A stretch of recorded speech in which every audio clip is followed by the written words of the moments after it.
cuffs are off, man. Hey everybody, Adam Rank here. What's up, friends? Daniel Dopp here from the Fantasy Focused Football Podcast over on ESPN. It's Fabs here, Michael Fabiano from Sports Illustrated. You know who you can trust if you've got some questions about your fantasy squad? Want to check out a cool show on YouTube that'll help you get ready for the fantasy football season? Check out the Get Right Fantasy Network. Check out the Get Right Fantasy Network. If you are not subscribed, what are you waiting for? You want to lose your league? Head on over to YouTube. Check out the Get Right Fantasy Network because they're doing everything they can to make you a better fantasy player. You got to get right with the Get Right Fantasy Network. So go and roll your sleeves up. Yeah, go and roll your sleeves up. And I'm getting down cause I roll my sleeves up. And I'm getting right cause I roll my sleeves up. And I'm getting down cause I roll my sleeves up. And I'm getting right cause I What up, YouTube land? What up, degenerate mock drafters? Hey, what up, my wonderful co-host tonight, who I hit up literally 15 minutes ago. That's how much of a degen Evan is over here. It's like, yeah, it's a mock. Let's go, man. My wonderful co-host, Evan Sather. How you doing tonight, Evan? Good, man. Good to see you again, too, Kendall. It was great to see you at the Scott Fishbowl live draft a couple of months ago. I think we crushed it in our particular divisions. I think we really did too, man. I kept going over to your board a little bit and being like, "Oh, you're having a time over here, buddy. Let's go." Yeah, I'm the Judkins owner though, so it could have seen better days. But I'm the Hampton owner too, so I'll take it a little bit of this and that. I managed to land Saquon Barkley at pick number 11 in the first round, which I think was the second latest Barkley went in all of Scott Fishbowl. Like, literally the entire. Yeah. Very few people got him at the 12th pick, so I was among the later ones who got Saquon. So if that works out perfectly for me, I'm happy with it. He's too good to pass up. Hey, man, we need a Chicago native, coming out of that bracket for sure. All right, so I got some faith, man. My cell phone still got a 708 area code, so I ain't too far away. You know what I mean? I'm 312. I'm right there with you. Oh, don't make me thirsty, man. Well, without further ado, real quick intro. I know these guys are itching to get at it. So for the few of you guys out in YouTube land that don't know what's going on, we host a mock draft tournament every year over here at the Get Right Fantasy Network. Real quick breakdown because it ain't that fancy. It's just highly competitive. So we run, everything's PPR, 3 wides, double flex. We do a week of 1 QB. We do a super flex week next week. Then we go back to QB. Here's how it works. We run a mock Monday through Thursday. All right. After the end of the mock, we vote over here at Get Right for the top 3 best mocks. All of the top 3s from those 4 days, that makes 12. We got ourselves a semifinal mock they qualify for. Tonight is the first one. Then the top 3 from this one, the next one, and the next one. They're going to make the championship final. We throw them into a real live best ball league here on Sleeper, and they duke it out for all the bragging rights, $50 gift card, and a one-on-one redraft session with yours truly over here, your humble Tavern master, getting ready for next week. Or next year, I should say. So that's basically the gist of it. But for everyone else, it's basically a mock draft with just more stakes attached to it. So without further ado, actually, we got some questions in the chat.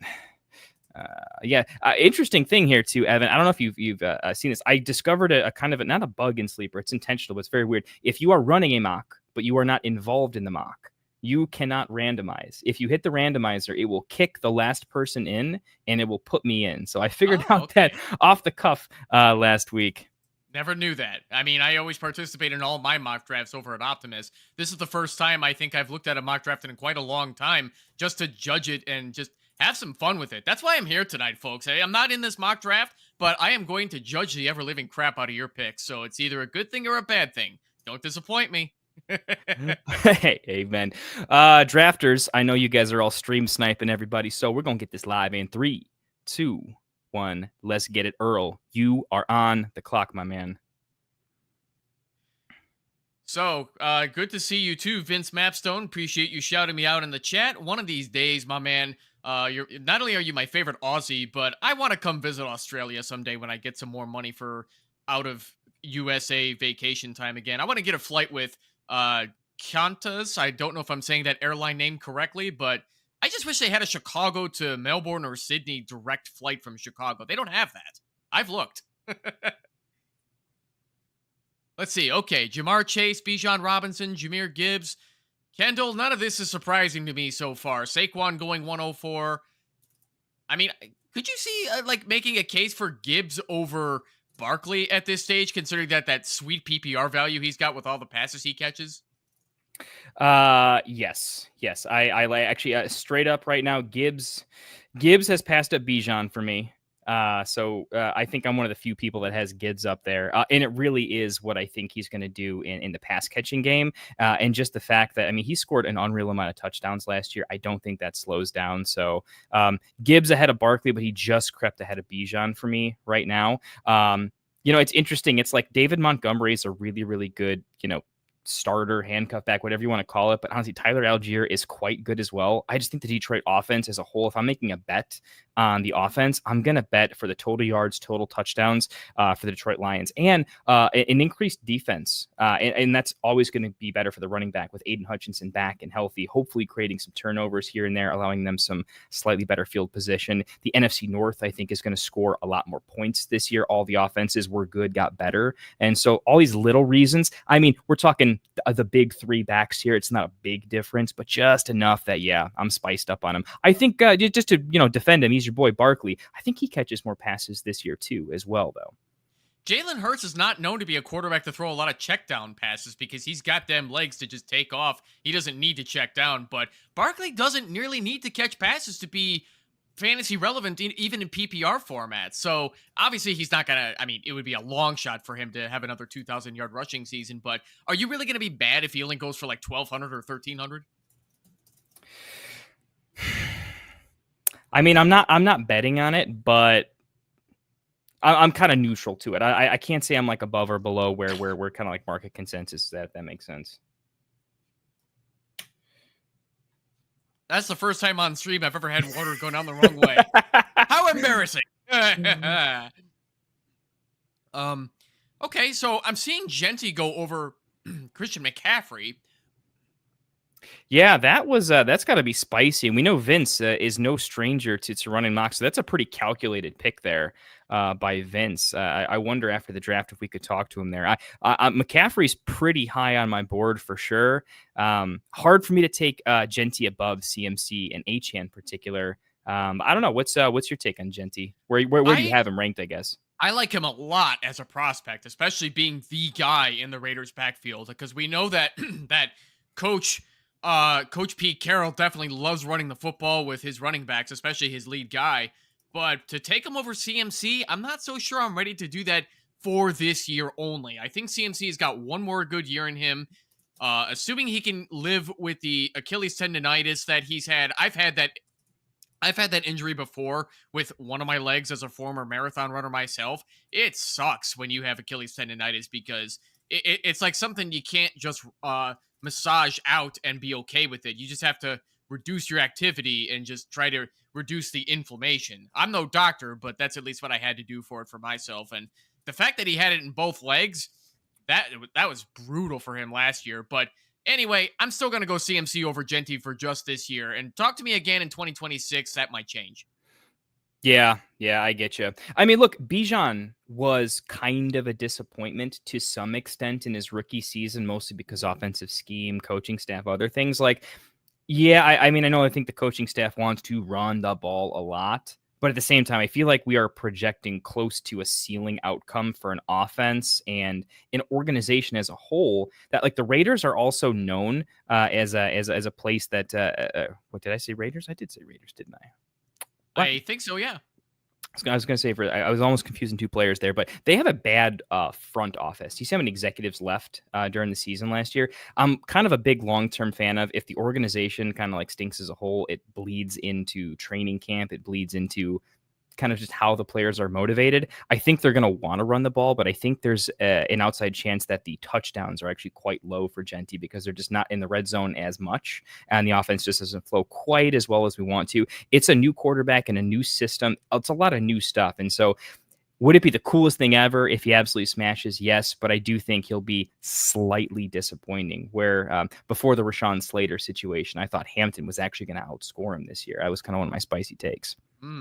So I'm seeing Dill, Doze, and I Pluto are drafting interesting so far. To take Jackson Smith and Jigba, I confused that at first. I thought Brown went before and Jigba, but I was going to say Brown better go before Smith and Jigba just because of how elite his talent still is. But then to go Lad McConkey over Garrett Wilson, I'm not so sure I'm ready to do that, Kendall, because Garrett Wilson was a sneaky wide receiver 10 in PPR formats last year, despite having a crazy Jets offense where they had to go get Devontae Adams just to make Aaron Rodgers happy. But now that allegedly the second wide receiver in the Jets offense is looking like Josh Reynolds. So is that going to be enough to really keep away a lot of targets for Garrett Wilson? And now that Mason Taylor is dealing with an ankle sprain? Yeah, the high ankle sprain. That man, I love Mason Taylor too. So that was brutal. But look, I am the biggest Garrett Wilson truther out there for sure. And what it stems, it's honestly not even opportunity.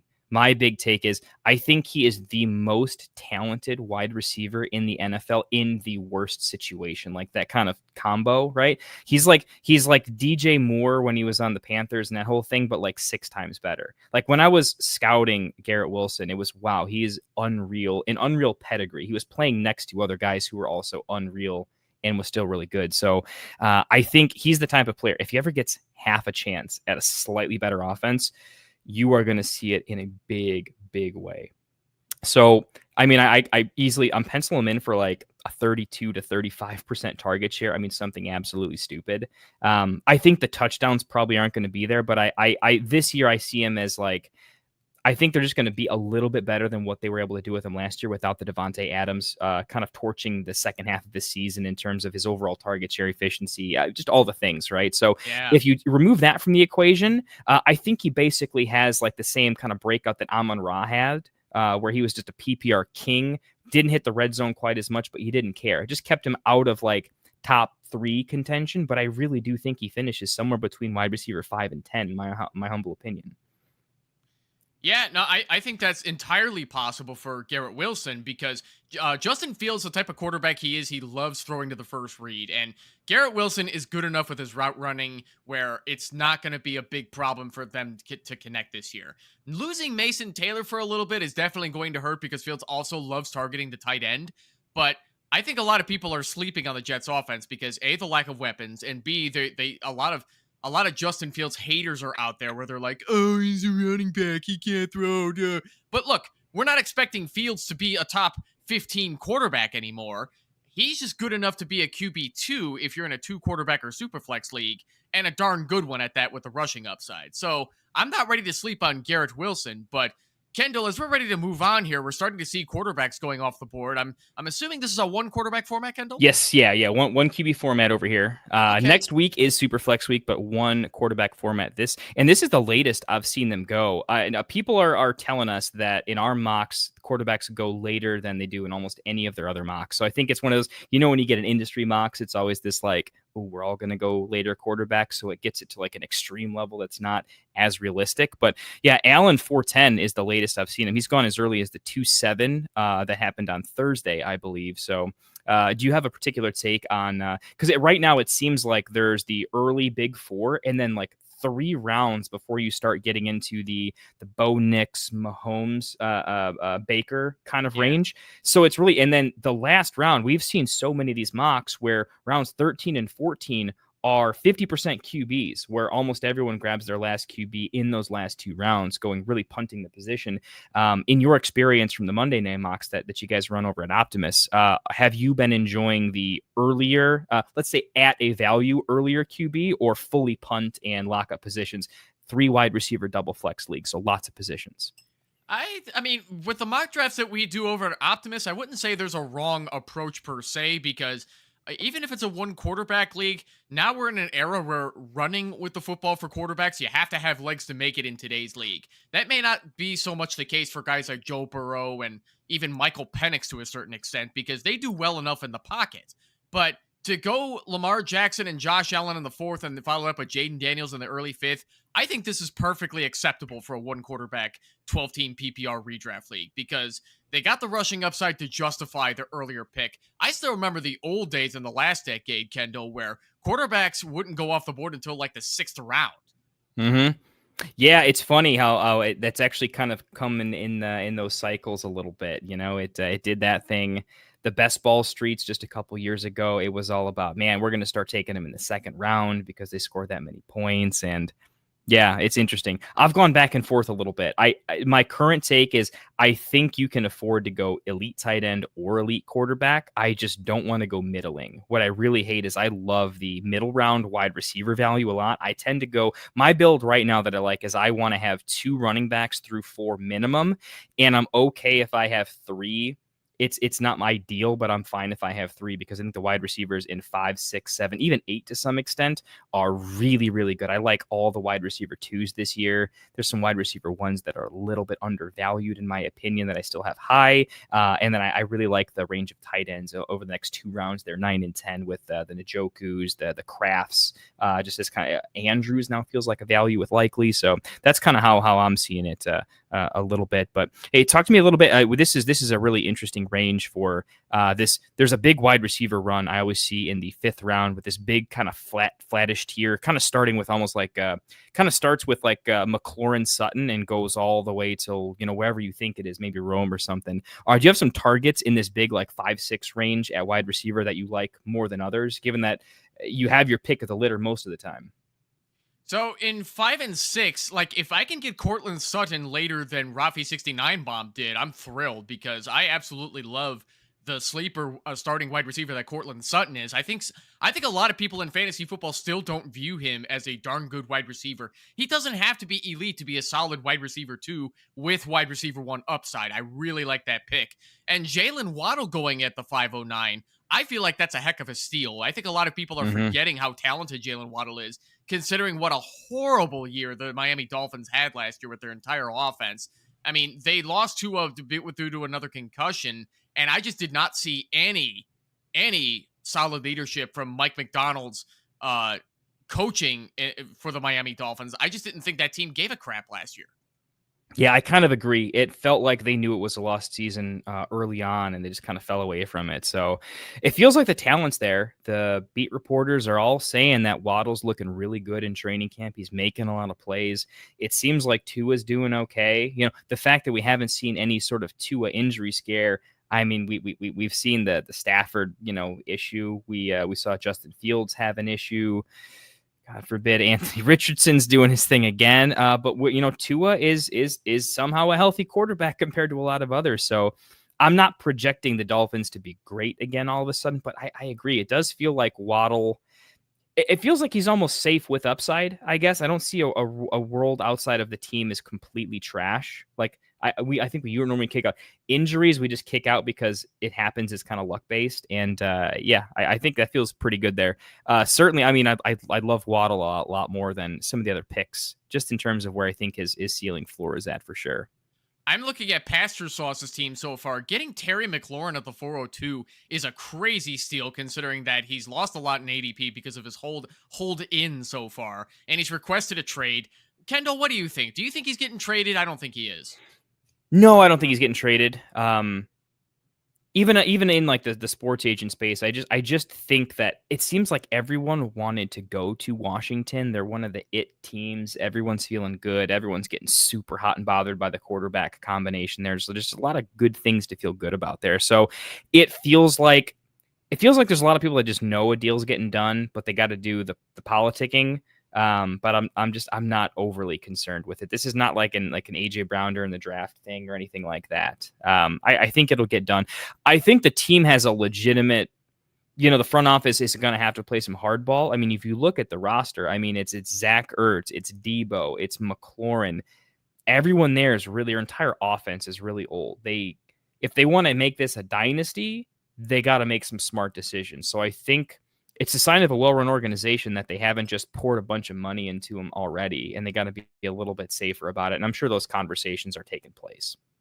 Oh yeah, I think it's strange to hear that about the Washington Commanders, considering that we are not that far removed from Dan Snyder's reign of terror. Yeah, right. I mean, like, one of, if not the worst owners, possibly in history, and yeah, they're doing a bang up job turning it around. So it doesn't hurt when you draft Jaden Daniels. Sometimes it just happens that way, right? We thought Caleb was gonna fix the Bears, and then now we're doing our thing. So alcohol sales in the Chicago region are going to stay strong for a long time. Apparently, it's going to be fine. A lot of mental health clinics going to do quite well as well. But man, we'll have to see. But hey, let's break down. I know the draft's going really fast. Everyone's locked in. Maybe not full builds are a little bit tough to grade, but what are some ranges of picks where you like, or maybe would have pivoted another direction based on the builds? If they have 2 running backs and they're, I'm one that's always looking at, when I have to grade all these things, I'm usually looking, and I've told everyone here that I'm looking at, who's the RB3, who's the wide receiver 4. I'm looking at top 3 RBs, top 4 wide receivers to kind of look at your build overall. What are some pick ranges, or a couple picks in a row for some teams that you like, dislike, found interesting? Well, so I see that I get to that part in a second, but I see at the 7-4, Caleb Johnson broke up the 3 wide receivers in a row. That was Stephon Diggs, Deebo Samuel, and Ricky Pearsall. Mm-hmm. I think Pearsall went a little too high. I mean, I know he was a first-round draft pick for the San Francisco 49ers. They're definitely going to want to get him some targets, especially with all the injuries they got going on in their wide receiver room. They got to have warm bodies to throw the football to, because Brock Purdy needs his guys. But the reason I brought up Caleb Johnson is because I feel like he went a little too late among these running backs, where how does Aaron Jones go above Caleb Johnson, considering that Aaron Jones is looking like he's going to be more of in a split backfield compared to Caleb Johnson, where maybe I'm just too high on him, Kendall, but I don't think the Steelers are going to run as 50-50 of a backfield as they did when Najee was on the team. What do you think? I'm a big Caleb Johnson guy for sure. I was the one that, I watched tape on him. I don't care that his 40 time was bad. The guy can play football. He can catch passes. He can do a lot of things. I think the running game is going to be how they have to make it happen. And he's a good pass catching running back too. I think that's underrated. Everyone's just giving Warren the title. I'm troubled because I like Warren a lot, and I like Caleb Johnson a lot. I think the key to success for that team without a wide receiver 2 and a bunch of tight ends, if they run 12 personnel, have an extra blocker in there, I feel like them figuring out the running game is going to be a pretty big deal. And they have an elite defense. I think the big reason their offense can't do anything in practice is because they're playing against the best defense in the NFL, maybe. So I always want to draft running backs that are on an elite defense. You got good field position, just a lot of drives. So I'm high on both. I usually see Caleb Johnson go in the late 6th. So this does look like one of the more value spots that I've seen him go. I don't want to say I'm crazy high on Caleb Johnson, but low on Warren. I'm pretty high on both. And I feel like both are my ideal RB3 that just completely caps a lineup where I feel like I don't need to take more than some upside dart throws at best the rest of the draft. And I can kind of go wherever I want to. So I'm pretty in on him. I do think maybe they start off slow as an offense. I don't mean the players at all. I just mean I think the offense is going to take a while to warm up a little bit. But by the midseason, I think both RBs are going to be a light version of the Gibbs Monty, where it's a two-headed monster that feels good both ways. I think a lot of NFL teams are going in that direction ever since they saw Dan Campbell and the way they did it with Gibbs and Monty. Now we're starting to see that with a lot of backfields. I could see that with the Steelers. I could see that continuing with the Seahawks. I can see that with the Chargers. There's just a lot of backfields that are going to do that now, and I don't see why not. Having 2 great, well, maybe not necessarily great, having 2 good running backs is still just as good. And speaking of which, Quinshon Judkins went at the 8-11. I read a rumor rather that his lawyer is looking to expedite his lawsuit in order to reach a settlement sooner than later to get him out there. So assuming that he reaches the settlement, if the Cleveland Browns do offer him that 2nd round contract, what is that going to look like for ADP if it happens this month? Man, if it happens this month, I think in ADP, let's just go ranges of players here. So he's not going to get above. He can get above Mixon. He can probably.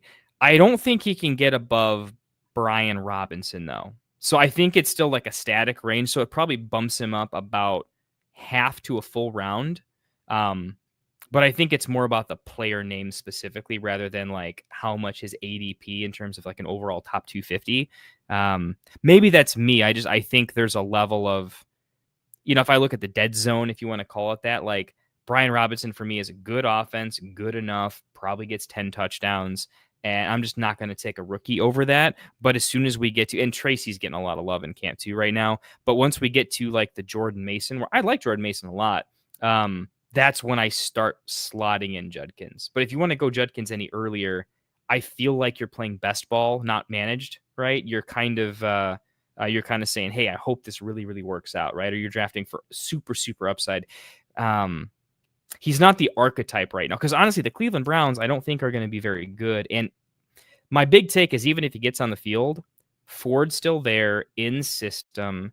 Is that pass catching down in an offense that should be playing from behind? A defense that's good, but not good enough with how bad the offense is. Like it's not running back friendly. And so I don't want to draft a rookie that's going to be in a guaranteed timeshare that probably isn't going to earn a lot of the third down and 2-minute drill stuff. It really caps his upside. You think, because all the dynasty heads are like, dude, it's Quinshawn. He's going at the 106, 107. Like he's going to be great. I just think his ceiling is capped when there's other running backs that I think have a better combination of floor ceiling that can still go in that range, if that makes sense.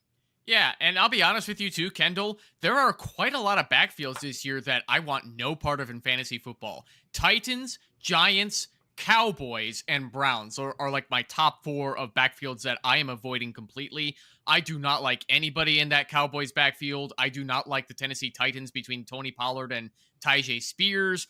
I don't even like Tyrone Tracy for that matter. I thought he was terrible last year, even as a rookie. I mean, Cam Scadaboo is... hoping everything goes well for him. There's no way he doesn't eat at least half of Tracy's carries, making this a backfield I want nothing to do with. Because I expect the Giants to play from behind a lot too. Man, we got some. Yeah, I think Classic was reacting to that too, man. Keenan Allen going a lot earlier than I had anticipated. Even Shaheed. Oh, that's what he was talking about. Classic is he's a massive Giants fan. He's the biggest Tyrone Tracy truther out there as well too. So if he's had a couple drinks, man, you're gonna make him fall out of his chair over here. That's what I aim to do. Sorry, not sorry, Mike. I am not a big on Tyrone Tracy. I am out on him completely. I thought he did fine in certain situations, taking the football and running all over Seattle, running all over the Steelers, running all over, I guess the Eagles' backups in Week 18. But I thought he was terrible against even struggling defenses like the New Orleans Saints. They had some respectable defenders, but that was a team that fell apart. The Cowboys defense didn't even play that great last year with Mike Zimmer stinking up the joint, and he didn't run well against them either.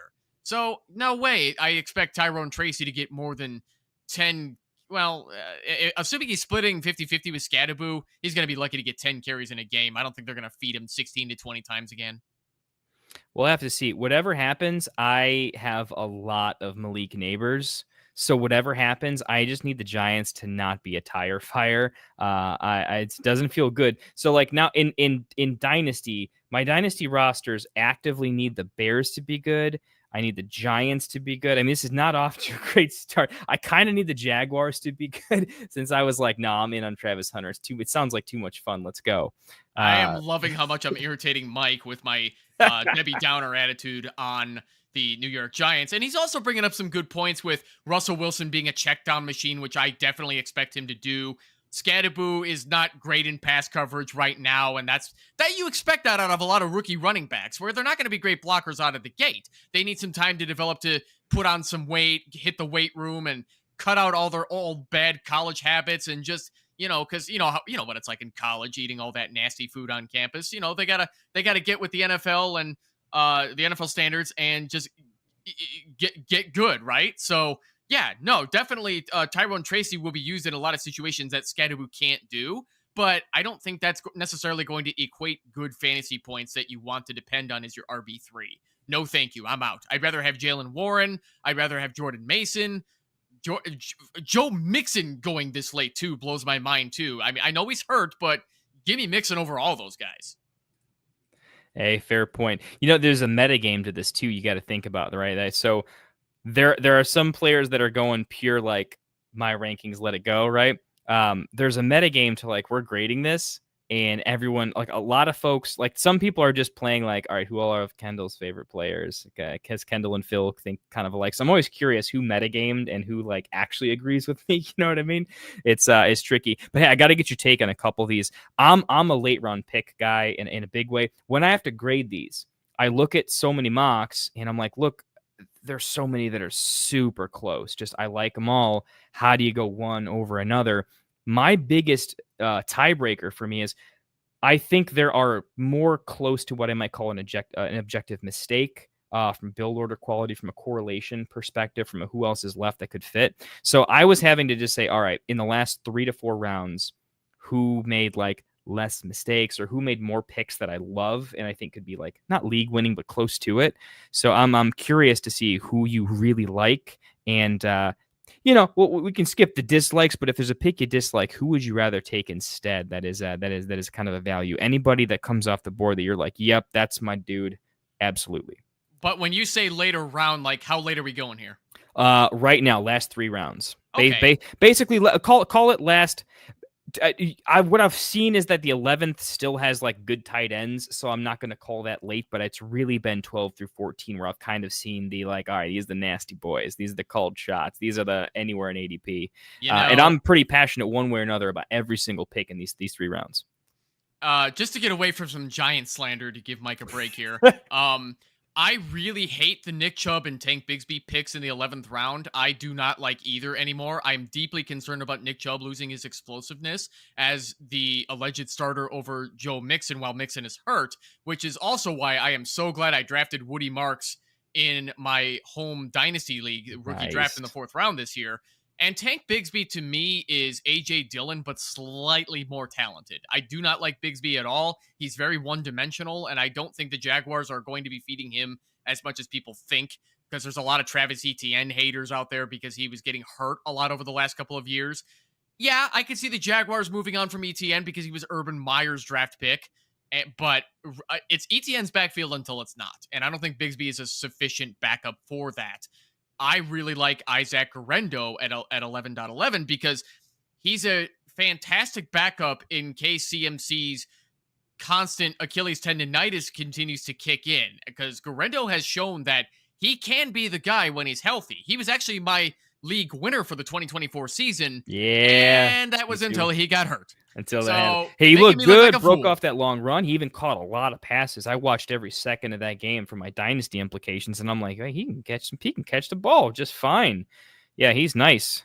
Need him to heal up a little bit, but I'm in. I kind of like the whole 3-pack actually. That Rashad White 10-2 followed by Guerendo and Samson. I kind of like that to round it out a little bit. Do you think we need some wide receivers since we got Addison suspended 3 games and McLaurin hasn't been there yet, so I do want to see Pastor pick up a couple wide receivers here. Honestly, it's probably, I hope he's not listening, but if he is, it is what it is. Keaton Mitchell, that's one of my guys, my like late round my guys. I was so in on him before. I was like, I hated that he had a good game in the preseason. It pissed me off so much because now it's over. Everyone's going to draft him, but Keaton Mitchell is my guy. Curious to take your on quarterbacks too. There's going to be a massive second quarterback run here. I can feel it. I think a lot of people. I didn't mean to cut you off there, Kendall, but I gotta say something about Dak Prescott because I think he's getting too much disrespect considering that he's had like 3 major injuries in his career so far, which have made Perk got the stack too with CD. That's beautiful. I like it. But yeah, no, I really like Dak Prescott as a top 10 passer still while he's healthy. I think a lot of people are still sleeping on Dak Prescott. I can understand a case of not taking Prescott over like Baker Mayfield, for example, because Mayfield has the luxury of Mike Evans making him better. But Dak Prescott is somebody I'm absolutely taking over. I think I'd go as far as to say over Bo Nix still, despite Bo Nix being in his second year and looking really, really good.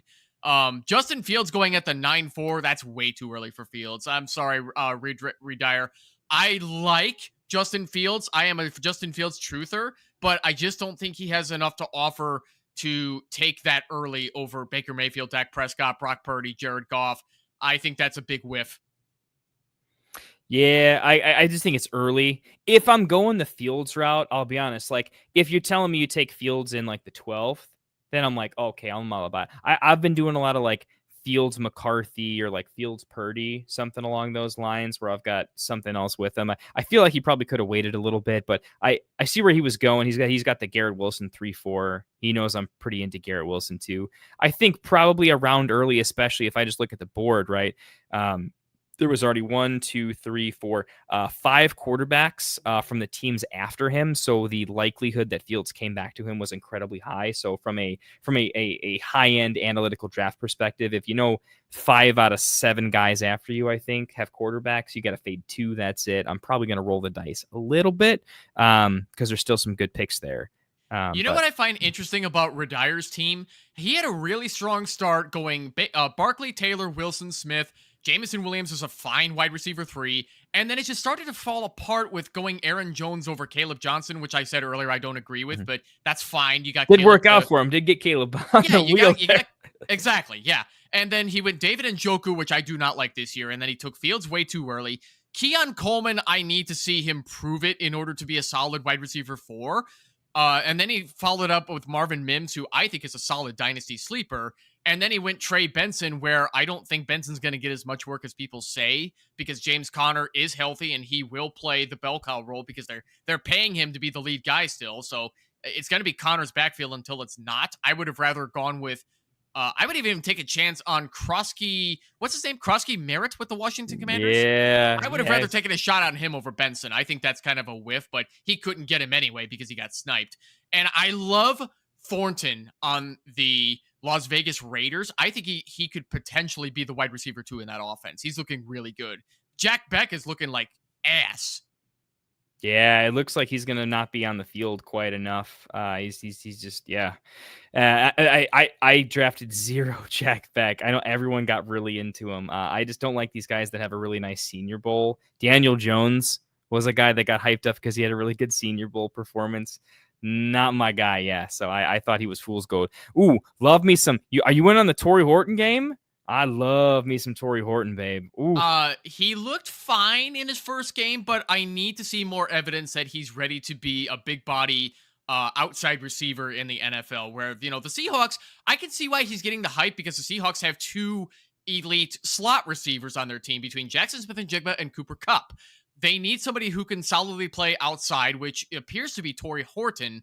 Horton here's a touchdown. Dr. Seuss puns. Yay, here we go. But anyway, I need to see more out of Horton in preseason before I'm ready to crown him the new starter in the Seattle Seahawks. I'm not ready to hop on that train yet. This is prime overreaction season when it comes to preseason, when it comes to looking at these rookies. It's going to happen with Shadur Sanders right now, too. He threw 2 touchdowns in the first half of tonight's game. And now he's playing against a bunch of backups and roster bubble guys for the Carolina Panthers. And now it's like, oh, Shadur Sanders season. Slow your roll, people. Yeah. And that's how I feel about Horton. Too. Yeah. I like Horton in Dynasty. I don't think he's going to be big this year, but I feel like he's got such a beautiful runway for the stereotype. Like, when did we decide that rookie wide receivers have to be good in year 1? It used to always be year 2 breakouts, or it used to be like after the bye week, we'll start seeing what they really are and make it happen. Horton is my stereotypical, let him have a rookie season, let him learn from 2 very good wide receivers with different disciplines, right? You've got you've got your power slot and your more agile sort of Tyler Lockett, do everything JSN. If Horton can just learn a little bit, Kupp maybe doesn't do the same thing next year, I think he can take on a pretty decent wide receiver 2 role kind of out of nowhere. At least I hope. My dynasty rosters hope so. So we'll have to see. And your boy Woody Marks going at 14-12 there, the Mr. Irrelevant pick. That feels pretty nice. Yeah, I like that as a last pick because it's looking like a messy backfield for the Houston Texans right now between Mixon unable to stay healthy, Nick Chubb not looking very good. I am not a fan of Dameon Pierce. I think he was a 1 rookie season wonder, and he's just been really bad ever since that rookie year where he turned in a decent rookie season. I think Woody Marks could do a lot of damage on 3rd down with some PPR volume, and maybe he can even win some carries. I mean, I need to see more out of him, but I love the potential that he's got. And I agree with everything you said earlier too, Kendall, about wide receivers needing a couple of seasons to develop. Let's not crap on wide receivers before they get a chance. Drake London is a great example of that too. He had to put up with a crappy Arthur Smith offense, and now he's looking like Michael Penix's favorite target. Yeah, that's definitely a thing, man. How good do you think Penix is going to be? You got a big take on him? I do not see Penix entering the top 20 quarterbacks conversation yet. I think he's going to love Drake London, but Darnell Mooney, I'm still not that big of a fan on. He's fine if you need like a solid wide open guy that just sprints downfield and he gets open somehow. Kyle Pitts, I used to have faith in Kyle Pitts, but I think that's just gone now. I think the knee injury kind of took out Kyle Pitts' potential to be an elite tight end in this league, and he went in the 13-10 for a very good reason, because I think a lot of other tight ends have passed him by, between Kincaid, Kraft, Warren, Colston, Loveland too, for that matter. You got 2 rookie tight ends going over Pitts at this point. Yeah, I think that's going to be it. So as a result, I think it's going to be Penix to London a lot when they're not running the football. So yeah, I'm out on Michael Penix as far as a top 20 quarterback goes. Yeah, I think I'm kind of with you. I want to be more in on Penix, but I'm like, I think Penix he's a guy that could disappoint a little bit, and then London will still be fantastic. But I won't go say I'm off of him. I'm just not super in on him. I've got so many guys I'm in on. I got to pick some other guys, right? Somehow Jordan Love and I'm a diehard Bears fan. I'm kind of in on Jordan Love out of nowhere, so that feels gross, but yeah, we'll have to see. Help me grade this a little bit. I have to go deep in the tank. It was crazy. Last night's mock was obscene. It was so close. Everyone was like, I had to find like one extra pick I didn't like. It was super, super close. Help me break them down a little bit. And I feel like the thought process is you don't have to go full roster, but like a start or a finish, a little range of players where it draws your eye to like, ooh, there's a good chance this is a top half roster for me, because this range of picks feels probably good enough that it's going to carry it a little bit. Any pick ranges that make some sense to you? Aside from certain players that I nitpicked about, I think this whole draft board has been solid. You could tell that these folks are playing for something, so we don't have any absurd throw crap at the wall and hope it sticks type of picks. I think a lot of folks drafted their guys and are hoping for the best. So it's hard to pick a solid team, but I got to give props to Perk Almighty right there in the center, drafting from the 6th spot. He went Lamb, Jacobs, Brees, DK, Travis Hunter, Odunze, Egbuka. Oh, look at that solid first 7 picks. Like, you can't get better than this. I don't think Egbuka is going to get a chance to really show what he can do until injuries happen. And if we know Chris Godwin, he's probably going to get hurt again. I think he's still nursing an injury, if I'm not mistaken. But I think Egbuka in the second half has a chance to make some noise with Baker Mayfield throwing the football, and then to follow that up with J.K. Dobbins and Zach Charbonnet. Charbonnet's my boy, too. I like him a lot. And then Andrews and Loveland with 2 tight ends in a row. Mwah! I love the late value pick. I don't agree with drafting 2 quarterbacks in a 1 quarterback league, but if you're going to find value where value is there, Prescott and Purdy, oh, how do you get away with that, Perk Almighty? That's incredible. And then the last pick, DeAndre Hopkins, it's nice to see him reunited with Lamar Jackson, but I don't think we're going to see like a top 30 season out of Hopkins anymore. But he could have some worthy flex value. Yeah, maybe. I didn't like the Hopkins pick mostly because I don't see how Hopkins cracks his top 5 often enough to be super relevant. I think I would have taken Woody Marks over Hopkins with the chance that there's a much more relevant start to the season than Nuke, but it's more based on build, with Dobbins as a stabilizing RB3 and Sharps as you can start him. You don't want to, but you can start him. And then you have the upside. I think I would have preferred an upside running back pick to it, but I'm not going to complain. I'm definitely with you in agreement as well.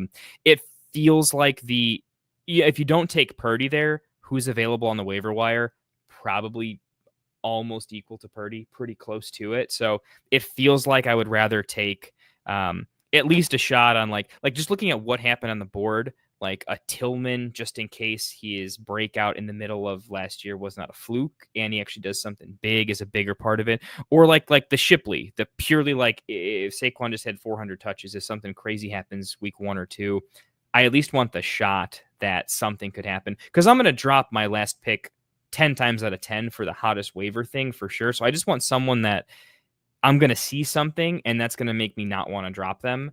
Or I'll be like, yep, hey, I took the shot. It missed. Let's go grab someone else, man. Let's spin it around a little bit. So, yeah, I don't think DeAndre Hopkins is necessarily a bad pick there either.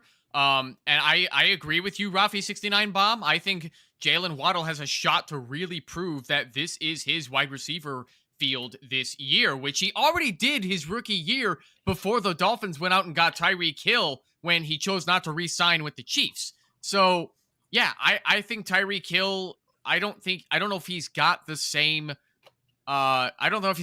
stud wide receiver skills anymore. So I agree. I think people are sleeping on Waddle. Yeah, I agree. It's funny. I made a trade in Dynasty that ended up me getting rid of Devon Achane, which feels really, really bad, but it was a buy low opportunity on Waddle and just a bunch of picks and everything like that. Did not work. I thought I was getting Travion Henderson as well, and then that didn't happen. So a little bit poor there. But yeah, Waddle, I love this take, Rafi. It really, I don't think enough people are talking about it. We're high on Waddle with training camp news. We're down on Hill for a lot of reasons, but I don't think anyone's actually had the flip-flop conversation, at least put it in front of me this way. And I mean, there's also a very big argument to the fact that we know that they have to do quicker throws to keep Tua healthy. We already know that Tua has one of the quickest releases any quarterback in the NFL. You can say a lot of shade about him. You can't say he doesn't get rid of the ball fast. He's the anti-Justin Fields. He can't run at all, but he can throw really, really fast. And that benefits Waddle. And like, could they develop a lot of the Rashee Rice game for Waddle, or what Devonta Smith runs a lot of really nice, just really quick slant routes to pick up first downs. I think if they could get Waddle involved with the closer to line of scrimmage stuff, not necessarily a screen game, but just quicker slants, just faster routes, I could see that. I could absolutely see him being like, the Amon-Ra, where all of a sudden Tyreek is a little more JMO, a little more boom bust than the consistent player that we've seen, maybe comes off the field from time to time. And I'll say it's Waddle's opportunity. The door's knocking. He just has to be as good as we think he is, and I think he has a great season. So I'm going to bet on that all the time, right? So I want to point something out too about Doc Watson's team as well. He did miss out on Jalen Waddle, unfortunately, but to get Harrison, Evans, Flowers, Shakir, I think that's fine as a top 4 wide receiver room. But I'm looking at his later round picks, going Jordan Love over a guy like a Rico Dowdle this late. I just don't agree with that. I see that 4 out of the 12 teams in this draft drafted 2 quarterbacks. Like I was saying earlier, if you're in a 1 quarterback league, don't draft 2 quarterbacks. You don't need 5 bench too. Always 5 pick bench. one up on 5 bench. So it's like 5 bench for me is slim. Yeah. I think 5, like there's a lot of 6 benches. There's some 7. 5 for me is I made it slim on purpose for strategy purposes. And I'm with you. In 5 bench, I just don't see how you can afford it often enough. So like I was saying, you don't need 2 quarterbacks in a 1 quarterback format because you're going to be able to start somebody else in a pinch if your guy gets hurt. You can pick him up off the waiver wire. You don't have to worry that much in a 12-team league where you're only starting 1 quarterback. There's going to be plenty on the waiver wire. I would have rather taken a shot on a Rico Dowdle or even a De'Ami Brown over Jordan Love, where you need those later round value picks that don't come easily on the waiver wire. I see that breaking ball went with Jack Beck. I mean, if he works out of the regular season, great, but I have no confidence in him compared to, like, I'd rather take a shot on Torrey Horton at this point if you're going to go for a last round flyer pick. And Pluto went Adonai Mitchell, which I'm about ready to barf with just because I can't stand Mitchell. I liked his prospect profile, and even I watched some of the games. I liked his route running. He honestly, in a weird way, he seems like to be like a slightly different version of oh man, who can never catch a pass on the Packers? What's his face? Butterfingers. Who am I thinking of? Help me out here. I like him a little bit. They kind of have a few wide receivers that match that profile, though. Goodness. I'm gonna think of it. It's like 80. He's got good routes. He's got good yards of separation. I think if he had a more accurate quarterback, it's interesting. If he had a more accurate quarterback, it would be more catchable balls. But would he catch them? Like, he's got some QJ to him a little bit, where he's a fine athlete, but his ball tracking skills don't seem to be quite on par. That does seem kind of fixable, though. Like, of all the skills out there, I like that. I want you to be open first and then work on the rest of it. So we'll see. I like that he's going a little bit late. He's the type of guy, though, if he levels up. Wicks, thank you, Earl, over there. Appreciate you. I think he's Dontavian Wicks. He should be better than he is. He's just got to get the mental game figured out. But fine last round pick there. I think it's fascinating that that's what we're saying is Wicks, because I have found Wicks to be more effective in the Matt LaFleur system compared to Romeo Doubs and even Jaden Reed, where Reed has been battling some injuries too. Christian Watson can't stay healthy either, but Wicks has been a favorite for Jordan Love. Is Wicks a great wide receiver? No, but if you're gonna need red zone targets for a flyer or waiver wire wide receiver, I mean, I even drafted Dontavian Wicks in my Scott Fishbowl team because I know he's going to get some sneaky value in like 5-6 games or something like that. That's really going to help me out. I think there's going to be at least one game this year where Wicks goes 8 for 10 for 100, and every time I see him play, I think he's a very good wide receiver. Well, let me take that back. He's missing a pretty big element of his game, which is you've got to catch the ball, man. Like, I think he's so good that it's the mental's not there. It's like, slow down, take a breath. I get it. You're in the NFL, catch the ball and then go with it. But if he can dial that in a little bit, he's got some Jordy Nelson to him, where he could just be a guy that absorbs a ton of targets, gets open a lot. But we'll see. I can't be too spicy on the Packers. I just happen to always be, for some reason. I don't know. I think Jordan Love's going to be a guy that we're like, oh, oops, he's quarterback 6 again. He's got so many good deep weapons. He could just throw more touchdowns. Maybe it doesn't happen, but I'm doing the fade Jacobs in on Love. I think the passing touchdowns go a little bit more his way, and he does like a Baker Light this year. I got to be honest with you, too, Kendall. Like, if I have to pick a top pass catcher from the Packers, it's going to be Tucker Kraft. I don't like any of the wide receivers anymore. I drafted Jaden Reed, actually, in my Dynasty League, thinking, oh, he could be the top wide receiver for the Packers. But I just don't think it's happening. He's basically their Deebo Samuel, where he's their gadget guy. Packers love their gadget guys these days, and I don't get it, but I'm also not going to question it either, because we did kick their butt in Lambeau in Week 18. So I'm not going to question their methods. If you don't want to interrupt the enemy when they're making their mistakes, right? I'm with you. I think Tucker Kraft becomes the new Laporta. I think their ADPs are going to be fully flip flopped. Tucker Kraft is good. Like Laporta last year, not rookie Laporta. Like, okay, regular Hawkinson last year, but a little bit better. Like, I see Kraft as a guy that is all of a sudden out of all the wide receivers on the team, he actually has the highest snap share, because they have so many wide receivers that will come in and out. I think he's going to be just a consistent player. He's got a lot of yards after catch. His yards of separation isn't insane. But I do think his ability, his skills with the ball before it hits his hands and after are just good enough. There's so many of these, I hope it happens, tight ends. And I feel like we just saw him do exactly what you wanted him to do on a year that was bad for passing for the Packers. If you just lower their rushing rate a little bit, just from a projection standpoint, right? Give them another 50 to 100 passes, lower the rush rate, give them 10% more touchdowns, and all of a sudden Tucker Kraft, from a projection standpoint, is like easily my tight end 6 out of just nowhere. So I'm very in on Tucker Kraft. Love to hear it. Tucker Kraft versus Tyler Warren, or versus Colston Loveland. Who do you have out of those 3? I do not want to compare a veteran tight end to a rookie tight end. I don't think it's fair yet. Kraft, Ferguson, Andrews. Ooh, those are really close. But yeah, I feel like those guys are like 6, 7, 8, if that makes sense. Like, I have them really close. You just take the cheaper one? Is your 6, 7, 8 theory just like, I'll just take the cheaper one? I think I got to go Ferguson all over those 3 guys. I think because the Dallas Cowboys did just pay Jake Ferguson. They like him a lot. They like him a lot better than they ever did Dalton Schultz. Dak Prescott loves Jake Ferguson as well. So I think I got to go Fergie over Kraft. You and Mike, can we do a debate show soon? I think you and Mike are gonna have we're gonna fantasy court this. I'm gonna hit you up, Evan. If we can get if we can get a stream where it's just take for take, I'll throw on the referee jersey. It's hanging right over there. I'll throw it on. We're gonna have a time with this. This could be pretty fun, actually. Can I get away with one more Giants comment? Yes, Mike, ears up. Giants comment incoming. Here we go. I'm looking at Rafi69 Bomb's team, and I see in the 10th round he picked Wan'Dale Robinson, and I just want to scream because I'm like, why are we drafting Wan'Dale Robinson in the 10th round when you've got guys like Rashid Shaheed right there? Rashid Shaheed is better than Wan'Dale Robinson. How can you miss out on him? Spicy.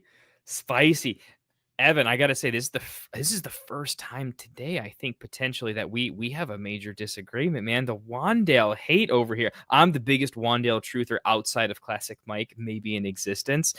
But I will level with you in that I am also massively in on Shaheed being like the 1A, 1B flip flop. I'm not even sure. Shaheed's really high on my board, but I like Wan'Dale a lot. Tell me what we dislike about Wan'Dale. Rip him to pieces in front of me. Wan'Dale Robinson is just too inconsistent. They drafted Malik Neighbors for a very good reason. They needed the elite talent. Robinson, he offers some good red zone value, at least a heck of a lot better than Darius Slayton. But Wan'Dale Robinson just doesn't see enough snaps and enough targets to make it worth my while. I don't like him even as a fifth wide receiver. I mean, kudos to Rafi though for getting Christian Kirk. Like, I think that's a solid value pick for your. Oh, I love that. I think Kirk. That. I love Jaden Higgins in Dynasty. My steamy take, because everyone loves Jaden Higgins, is Christian Kirk is going to actually kind of keep him off the field, and Christian Kirk is going to be like a very well needed safety blanket, doing more like slot work, really quick stuff. He's going to be like the every white Patriots slot wide receiver of all time. That's Christian Kirk this year. That team has no O-line. They're going to need to get the ball out fast. There's no running game. You know what I mean? Like, I think Nico is not going to be able to catch his down the field stuff because, CJ is going to be under fire. And I think Kirk's going to have himself just a darn decent season. I also like the Brandon Ayuk pick, despite the fact that he's going to be out a little while. I think that's a perfectly fine guy to stash in your IR slot. We are drafting as if we have an IR spot. I did make that clear at the start of the tournament, and I think every league should have one. I wanted to give Dem Boy some props for the Brandon Ayuk pick as well, because, you can absolutely take him in the 10th round, stick him in an IR slot. He's still potentially a top 15 wide receiver if all things click between him and Brock Purdy. Do I see it happening this year? No. But if you need some later season value, depending on the severity of Ayuk's injury, give me him so I can stick him in an IR slot all day. Yeah, Mike, honestly, I'm only not going to put the rest up because I want to save this. I actually want to make this happen. We will make this happen. We will do a full fantasy court episode. I will write up a full show doc with just the basic premises, and I won't share any takes. I'll just give you the basic premises and like a data prep, and this is going to go down for sure. Evan, you're going to have to give us like a list of players you're in on for Mike to pick which ones he wants to tear apart, though. This is going to be a good one. I'm like really looking forward to this one for sure. I mean, and kudos to Wan'Dale for getting 140 targets last season, where 93 of them were catchable. I don't have a number in front of me of whose fault it is, whether it's Wan'Dale's or the quarterback's fault, because, they made a big mess out of that offense last year, where Brian Dable's like, hey, Daniel Jones, screw you, you're going to the bench, and now you're the fourth wide receiver, just treating him absolutely terribly, considering it's the Giants' fault they ruined Daniel Jones in the first place. I want to make that clear, too. I don't hate Danny Dimes. I just hate the fact that the Giants ruined him with a pick that they never should have reached on for him. But Wan'Dale Robinson just was some of the worst value you could get as a wide receiver 36 in PPR. Man, we'll have to see. I do agree he went maybe a little bit early, but we'll see. It's late round picks. It's going to be what it's going to be. I want to talk about it more, but I want to leave some of that for the fantasy court, man. It's going to be a thing. You mentioned, I'm just going to throw out a couple out there before we transition to a couple of things here, but love your take on De'Ami Brown. I think that's awesome. I think underrated that with the lower snap share of Travis Hunter, it's not a traditional setup where he's going to have. I think he's going to have a super high, like when he's on the field, he's getting a target or close to it or an important route, but he's going to come off from time to time just for, we got to get him some water. He can't come off of offense, slap on a helmet, and go play defense and guard someone fast if he's just tired. Even an elite athletes, if you watch, especially professional football players, it is a sport that is going 110% for a few seconds. And then how do you figure out how to catch your breath and then do it again and again and again? But you just cannot do that for a sustained period of time. And I feel like he's going to have to come off the field enough that Dyami Brown is going to be out there a lot in situations with softer coverage. I think he's going to eat a lot of targets. God forbid an injury happens to someone with all that stuff going on. He's going to be in pretty good shape. We know we don't like the run game to move the chains quite as much as I think we like the passing offense as much. So yeah, Dyami Brown, I never thought he was bad. I do think he was a little bit of a victim to some quarterback play, just some he didn't have a great opportunity. They paid him kind of big boy money too. I forget exactly what his contract was, but it wasn't super tiny. It was, no, we're going to keep you here. And I could easily see, would you be at all surprised if he played his way into a pretty clear extension and is just like, oh, he's a stabilizing force in this offense. You helped our quarterback be good. We're keeping you. I see that all day. He's like a poor man's Mooney. Tell me that's not in the range of outcomes. Mooney is slightly undersized, speedy. This is Dyami Brown in a nutshell. I never thought of Dyami Brown comparing him to Darnell Mooney before, but I would also go as far as to say that if given enough targets, Dyami Brown is better than Darnell Mooney, but that has yet to be proven, where Brown just didn't get enough chances in Washington, where he started to look really good in the playoffs too for the Commanders when he was coming through for Jaden Daniels. Yeah. I think a lot of people are worried that he's getting a downgrade with Trevor Lawrence throwing him the football, but when you have somebody like a Travis Hunter who can play both ways, I just don't see Travis Hunter ever becoming a true number 2 wide receiver for the Jacksonville Jaguars. I think he's going to be more of a gadget guy, to be honest. I don't see him truly being the number 2 guy. I think Dyami Brown is going to get a lot more targets than expected. I was worried at first with Dyami Brown because Gabe Davis was still on the team.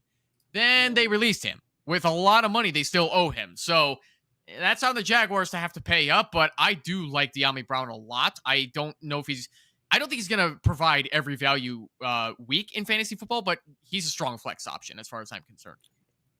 I like it. So Evan, question for you. So this is normally the period of the night. We're not switching streams, by the way. I did not create a Fantasy After Dark stream tonight. So if we're doing it, we're just rolling right into it. Evan, come and go as you please, literally anytime, on basically anytime we have a show, by the way. I want you to throw that out there. Well, you guys have it too. I'm a D-gen. You hit me up whenever you need just a throw-in, man. I'm in there.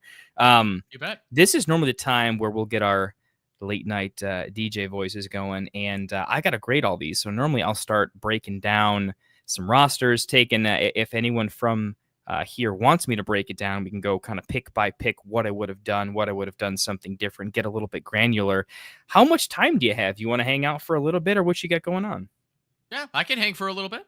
Let's do it. Let's get granular. This is where we slow things down a little bit. We're gonna have a good one, guys. Get in chat if you will. If you're still hanging with us, if you're one of the legendary 12 that was drafting with us, and you want us to pick, kind of go through your team a little bit, definitely let us know. We want to go through the teams that are folks that are watching, right? Otherwise, I'll just pick one. But if I see a green light, we'll definitely go through it. So it's looking like Dr. Dill over here and Mr. Sauce, Pastor Sauce. We might have to do a quick breakdown of these two guys. But yeah, most definitely. Evan, big thanks for coming out. Literally 15 minutes notice, guys. This does not happen in the live streaming industry ever. So the fact that everyone's like, yeah, let's do it.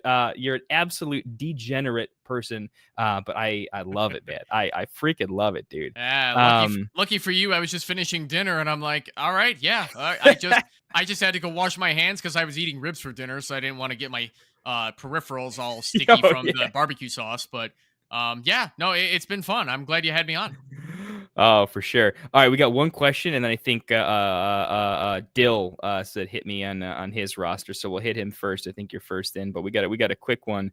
Rafi, who a perennial crusher, by the way. So I met Rafi when I started getting involved with Get Right, but apparently he just tears up the drafting streets year after year. So in Rafi fashion, he does it with hilarity and jokes as well.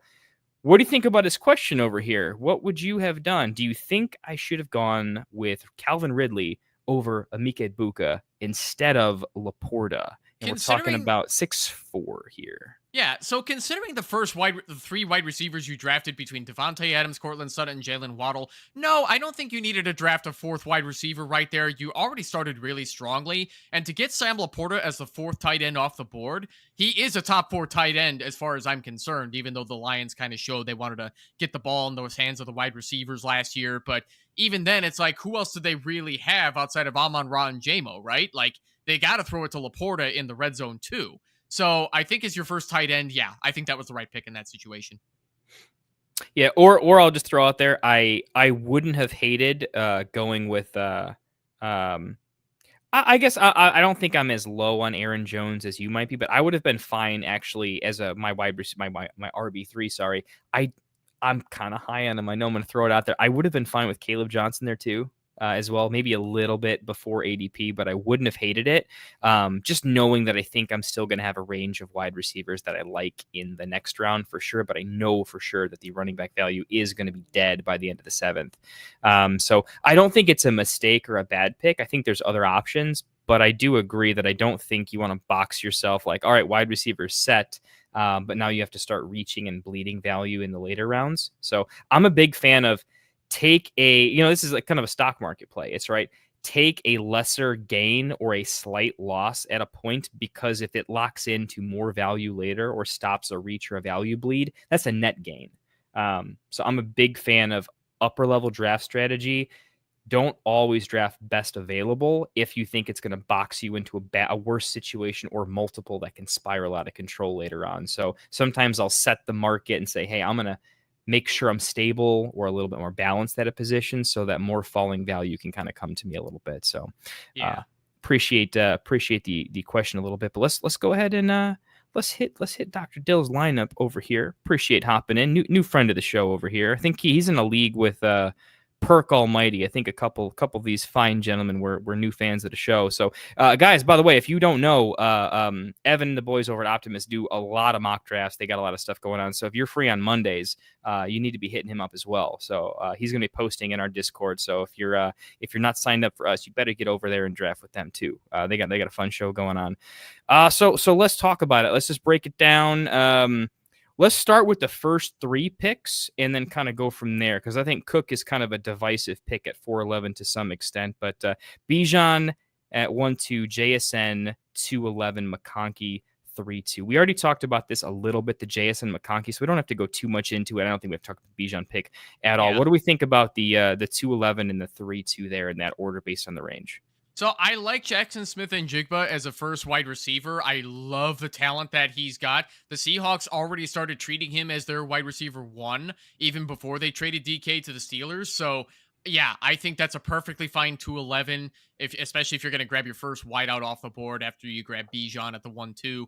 Ladd McConkey, I like a lot, but I just don't know if I'm ready to draft him over Garrett Wilson, like I said earlier, because I love the talent that Garrett Wilson has, being reunited with his Ohio State teammate Justin Fields, where McConkey, I don't think is going to have a problem with anything like a sophomore slump or something like that.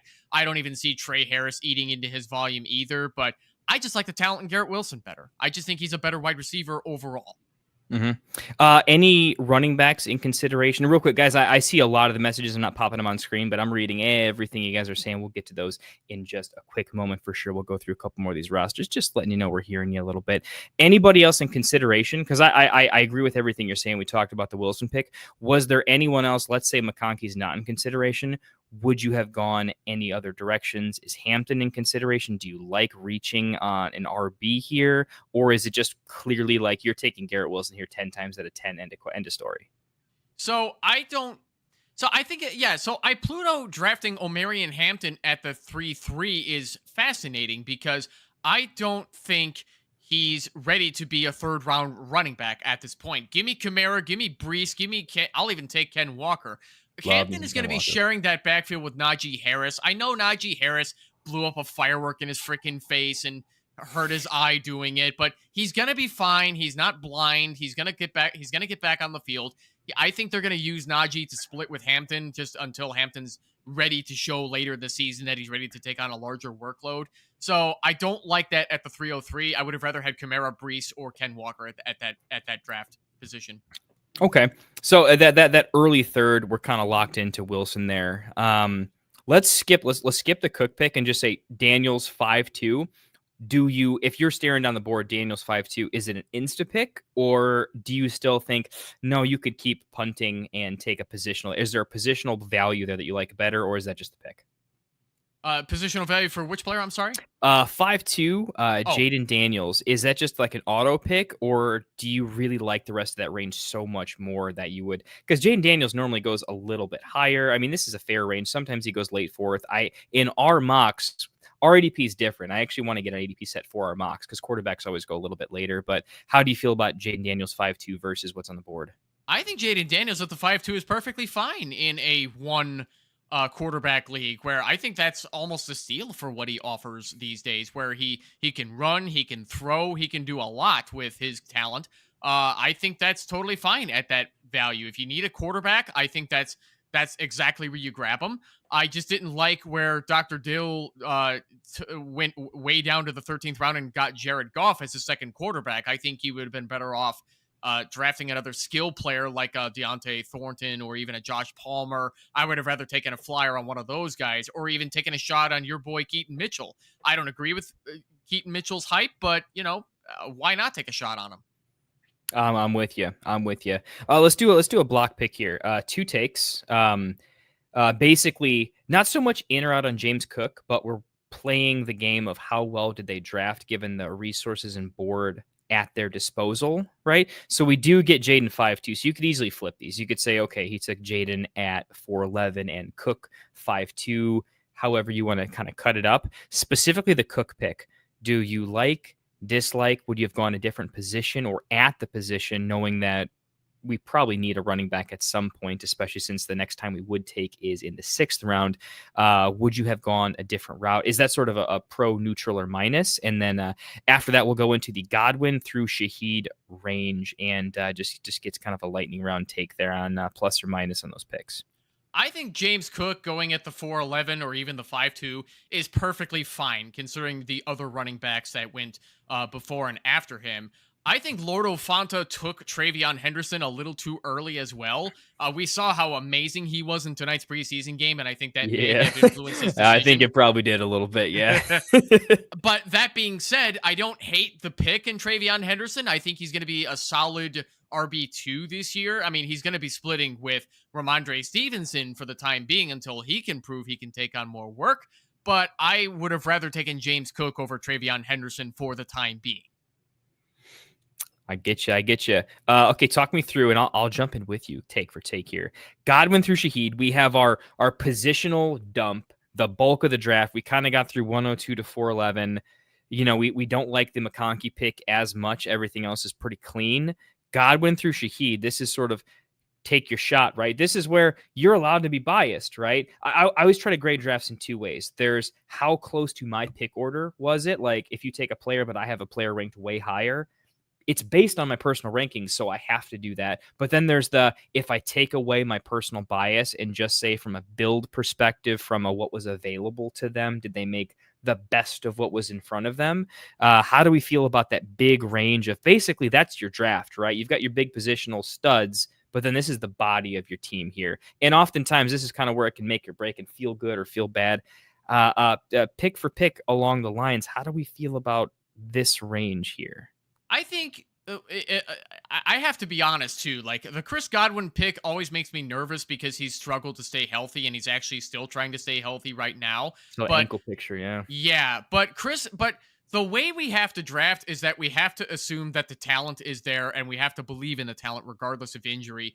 He's not already out for the season. He's not going to miss time. So I think Chris Godwin at 6'11" is a good pick for a third wide receiver. In fact, I would love to have Godwin as my third wide out. And then Dr. Dill here followed up with Deebo Samuel, who I think is going to get some solid targets by Jaden Daniels. I think a lot of people slept on Deebo Samuel too much because he was used too much as a gadget player for Kyle Shanahan. I don't even like the way Kyle Shanahan used Deebo. I mean, he was basically their RB2 for the longest time. just because they missed so much on their running back draft picks. I don't even want to mention they're just those horrible names they blew 3rd-round picks on. But then we get to Quinshon Judkins and Cam Scattaboo.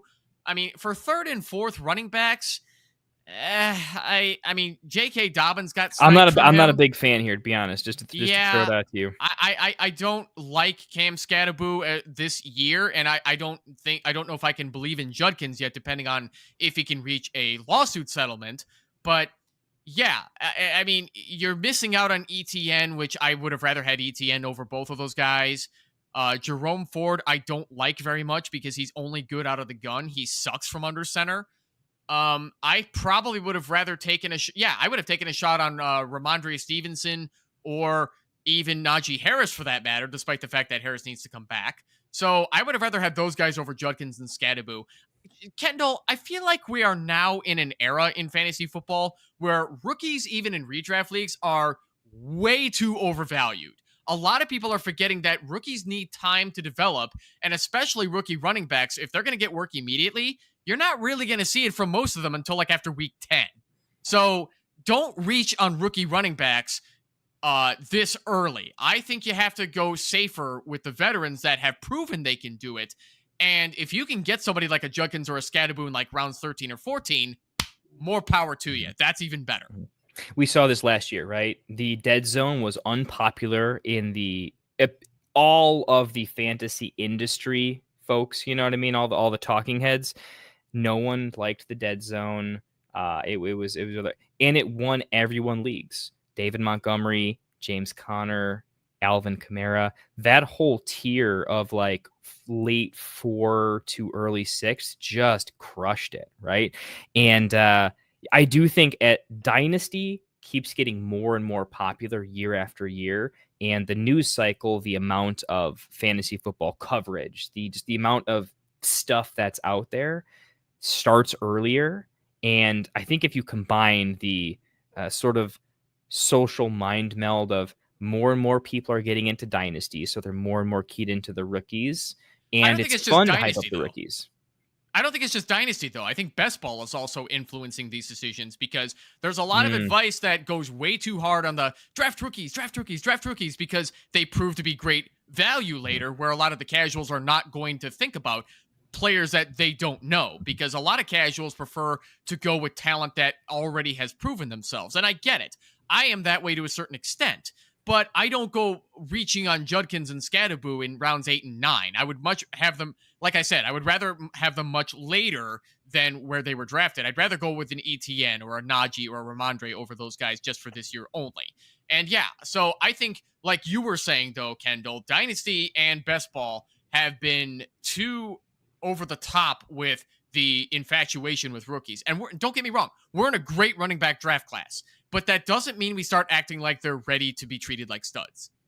Yeah. At least in managed and in 5 bench managed too. I mean, in my long history I feel like a managed redraft is the Texas Hold'em of the fantasy football industry. It's just, it requires so much foresight into the folks that play it year after year, and when there's the high upside builds and the 0 RB, and you can absolutely destroy if it hits.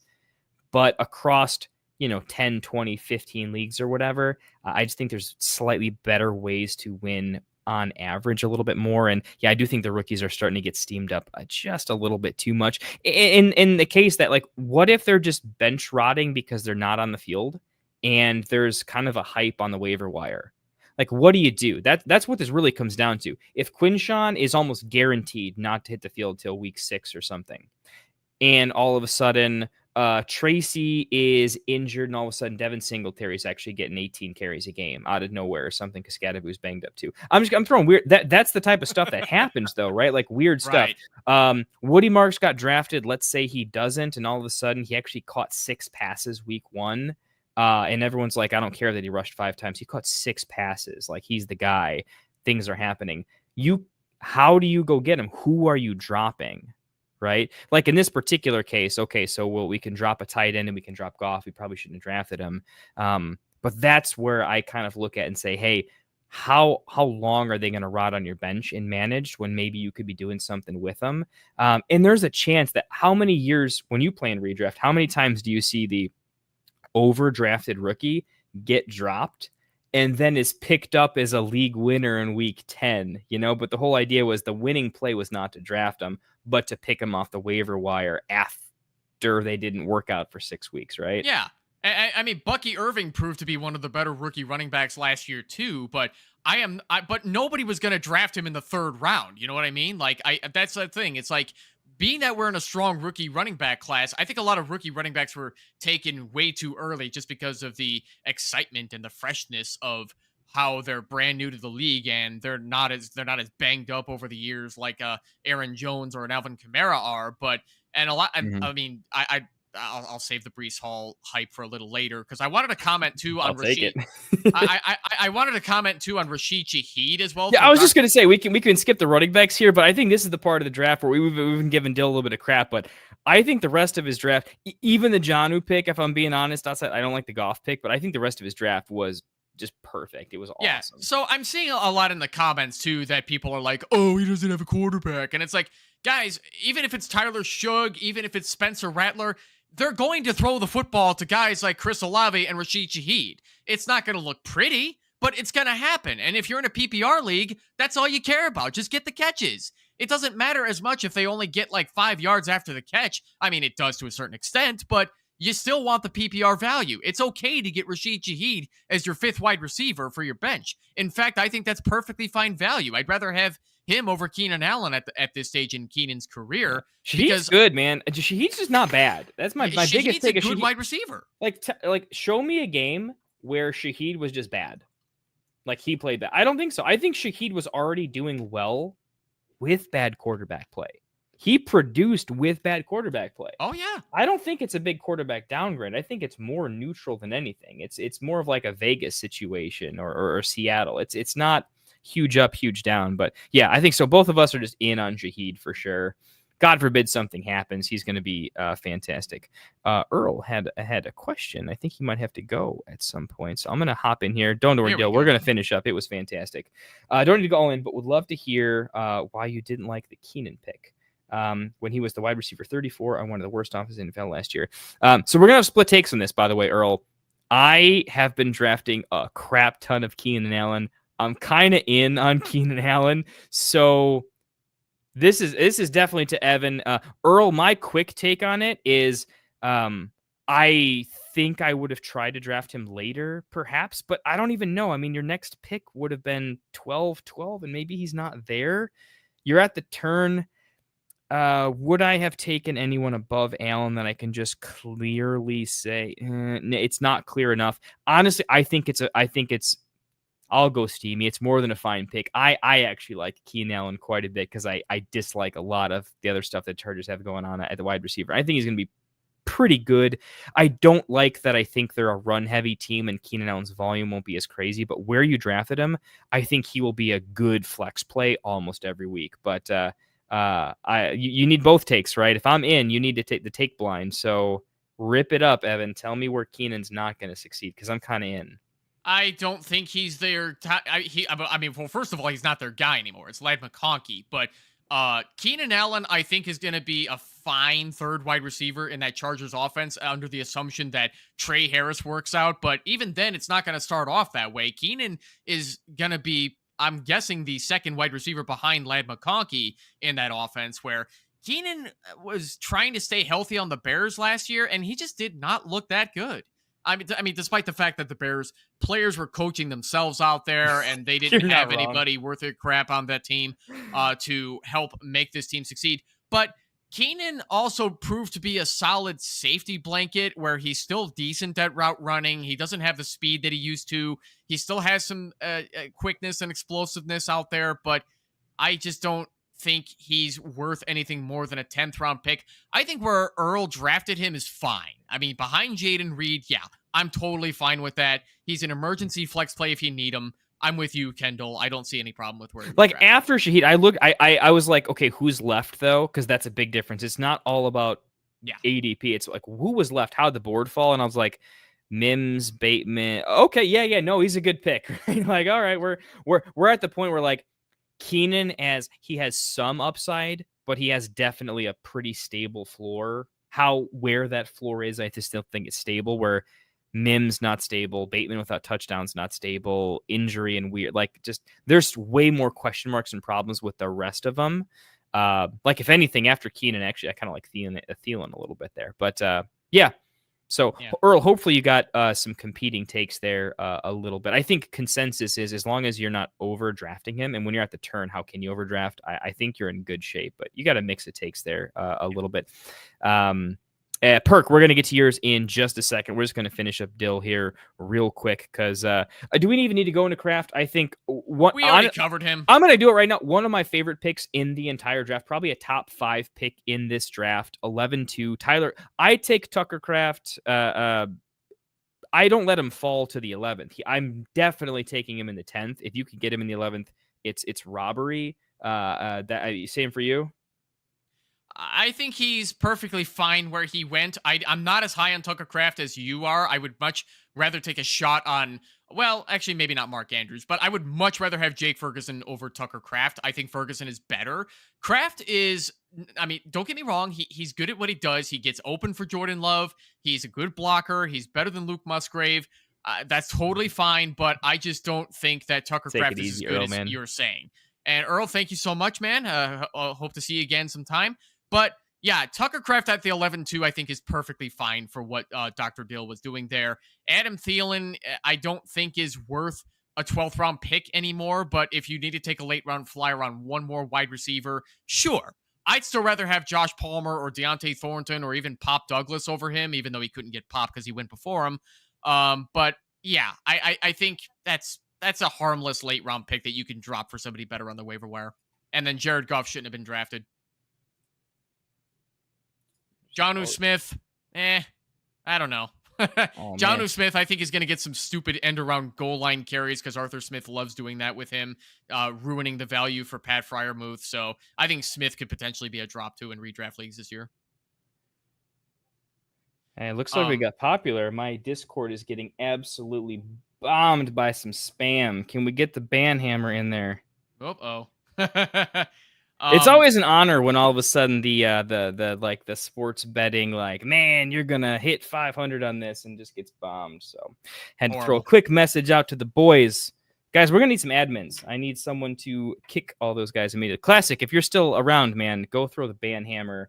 Our Discord is being absolutely ravaged by trolling guys right now. Moving, I'm gonna have to close this thing. Oh my goodness, it is insane. We're getting absolutely mobbed right now. Just closing out Dill. Thielen, I like it. You could flex him at any point in time of the year. Feels great. He's going to be a savvy guy. I'm into it. We talked about the Goff pick being just it's not Goff. It's any QB ever at that round when you have Jaden. I just don't think it's necessary. If Jaden doesn't work out, you have to assume you just lose. Or you're going to have a miraculous comeback, but I don't think you should take Goff for any sort of safety net. This league is, whatever this league would be too competitive for you to realistically come back quite often if that happens. So you've got to have a little bit of best ball mentality. Yeah, Rafi Baum. I wish I could give you admin status right now. If anything, Rafi, straight up, if you could at the rest of my guys real quick, at Frank and Mike, and see if they can go in there and do the thing. As soon as I'm not streaming, I'll go take care of it. I promise. But what an honor. Guys, we're popular enough that we have enough people that we're worth spamming. That's a thing. That's cool. I'm into it. And then Jonnu, I don't know. Arthur Smith loves Jonnu Smith so much, follows him around everywhere. He had him taking snaps at running back in training camp, which I thought was just the epitome of hilariousness. I don't really want to talk about him anymore. I'd rather move on to Perk. Dude, let's get to Perk's. Yeah. I'm in. Where was Perk's question, man? He was talking about Travis Hunter potentially having a lot of. Yeah, so if he's getting 80% of snaps on offense like Liam Cohen said on the Rich Eisen show, could he not easily be a top 15 wide receiver? Later in his career, if he develops, yes, I think that's there. But this year, no. I don't think he's reaching top 15. This is Brian Thomas Jr.'s team as far as I'm concerned. Travis Hunter is going to need to learn how to play both ways in the NFL. I don't think he's top 15 at wide receiver in fantasy football yet. But I think it's entirely possible for him by year 3. I'm going to get a little steamy here and say his range of outcomes is wild, but I think there's a very legit chance that he absolutely does finish as a top 15 wide receiver. The reason I say that is because I think the same path that his counterpart BTJ had. BTJ did not catch a lot of passes, but he did very well with what he caught. And he had a decent touchdown rate. Not crazy. He actually could have done better in touchdowns. I think that he walks into like the Mike Evans role a little bit early. Deeper ADOT, an absolute red zone king. Like there's a world where he catches 10 touchdowns because it's made for him. And he catches enough deeper targets where he scratches the surface of. I don't think he hits 1,000 yards. I don't think he catches enough passes. I see him as like catching 65 passes for about 900, but I think he could also have 10, 11 touchdowns for sure because I don't like the running game. And because of that, I think he could squeak in. Now, if you're telling me top 10, no, he does not have enough volume to touch that. It's just not there. But get him inside of the top 24, the top 20 with some spice a little higher. I could see it. Am I giving that more than a 20% chance? No, maybe 15%, right? I think the majority of his outcomes are bring those touchdowns down a little bit. Give him 60 to 70 catches, around 800 to 900 yards and like 6 touchdowns. I think that would put him like around wide receiver 22 to 26-ish, I think. I'd have to look at that a little bit, but if anyway, your league counts IDP, then yeah, I think Travis Hunter can finish top 15 if you're counting IDP points. But just with wide receiver value alone, I disagree. I don't think he's going to get top 15 this year. But I do think he. But what I want to see with Travis Hunter is how does Brenton Strange fit in there? Because he's replacing Evan Ingram. Trevor Lawrence loves throwing to the tight end. So I don't know if that's going to be good enough for Hunter to get enough red zone value, considering, the running game sucks. You're right about that, Kendall. But yeah, it's still Brian Thomas Jr.'s team until further notice. I just don't see it this year for Travis. Yeah, it's going to be fun to watch either way. Like you look at his next comment, like the OBJ level talent, right? I actually do think he has that OBJ level of talent. I'm completely in agreement that is kind of his archetype, and he's going to do quite well. It's really a combination of, will he be on the field enough to develop a really good rapport? The entire offense has to be good enough to give him that floor. He's not going to be the one for sure. So he has to be a hyper elite 2. He has to have a lot of touchdowns for sure, because he can't possibly be a PPR gem. It's just too many touches, too many routes. He's doing too many things. That's also not valuable for an NFL team. That's more valuable in fantasy than it is in the real NFL. You'd rather have low touch, high impact in the NFL for sure. So with that being said, I think he's more like Mike Evans light. Mike Evans, but minus 10 to 20% target volume. That's who I think he is, which is very good. I just do think it lowers his like elite stupid ceiling by enough that we should tame it down. But the folks that are like, I look at him as like, I think he's safe where he goes. I don't see a downside outside of injury. I just don't see them not using him enough on offense with enough stuff. So that's our Travis Hunter take. By the way, I don't know if you feel the same way. I feel like with players like Travis Hunter, I don't want to be a fantasy whisperer that feels like I'm a fantasy football guy. I never played football, to be honest. I'm a great kicker. I can kick a football, no problem. Not accurately, but I don't think I know the game to that granular level where I feel good enough saying we're right. I think the folks that say, oh, I'm like 80% right are more wrong. I think as fantasy players, we're like 65% right. And we need to take the grain of salt and just be a little more even keeled sometimes with them. I can't predict how it's going to go. I'm curious to see. I'm cautious. I'm high on Dynasty, cautious in redraft, but I don't think he's as risky if people are like, I should go with someone safer. I think taking him at the 506 is perfectly fine. I don't agree with taking him over Tet McMillan, though. I think Tet McMillan is him, and I think he's going to be better this year than Travis Hunter as far as wide receiver value goes in PPR leagues. Is it going to stay that way forever? No, I think it's possible Hunter does do better than McMillan and team up with Brian Thomas like a Jamar Chase, NT Higgins style of offense. But Tet McMillan, I would much rather have over Travis Hunter this year. Interesting. Well, I certainly like the better snap share. I like the go-to-ness of it. Yeah, I think Tet McMillan has a higher ceiling.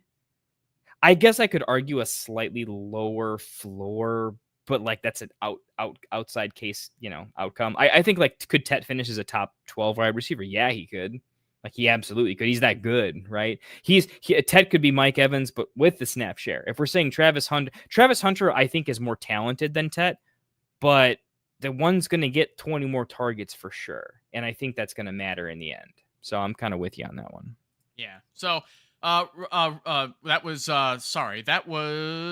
that Perk. Yeah. So Perk, I hope that was some valuable takes on Travis Hunter enough for you. I'm lower on Hunter than a lot of people just for this year alone, though. But I love his potential. Yeah, I am with you. I'm like currently trying to text my guys, be like, just ChatGPT, we'll figure it out, guys. Get this spam bot out of here. It's going to be hilarious. I'm going to have so much cleanup work when I get out of the stream, man. Whiskey and cleanup. It is going to be a good one.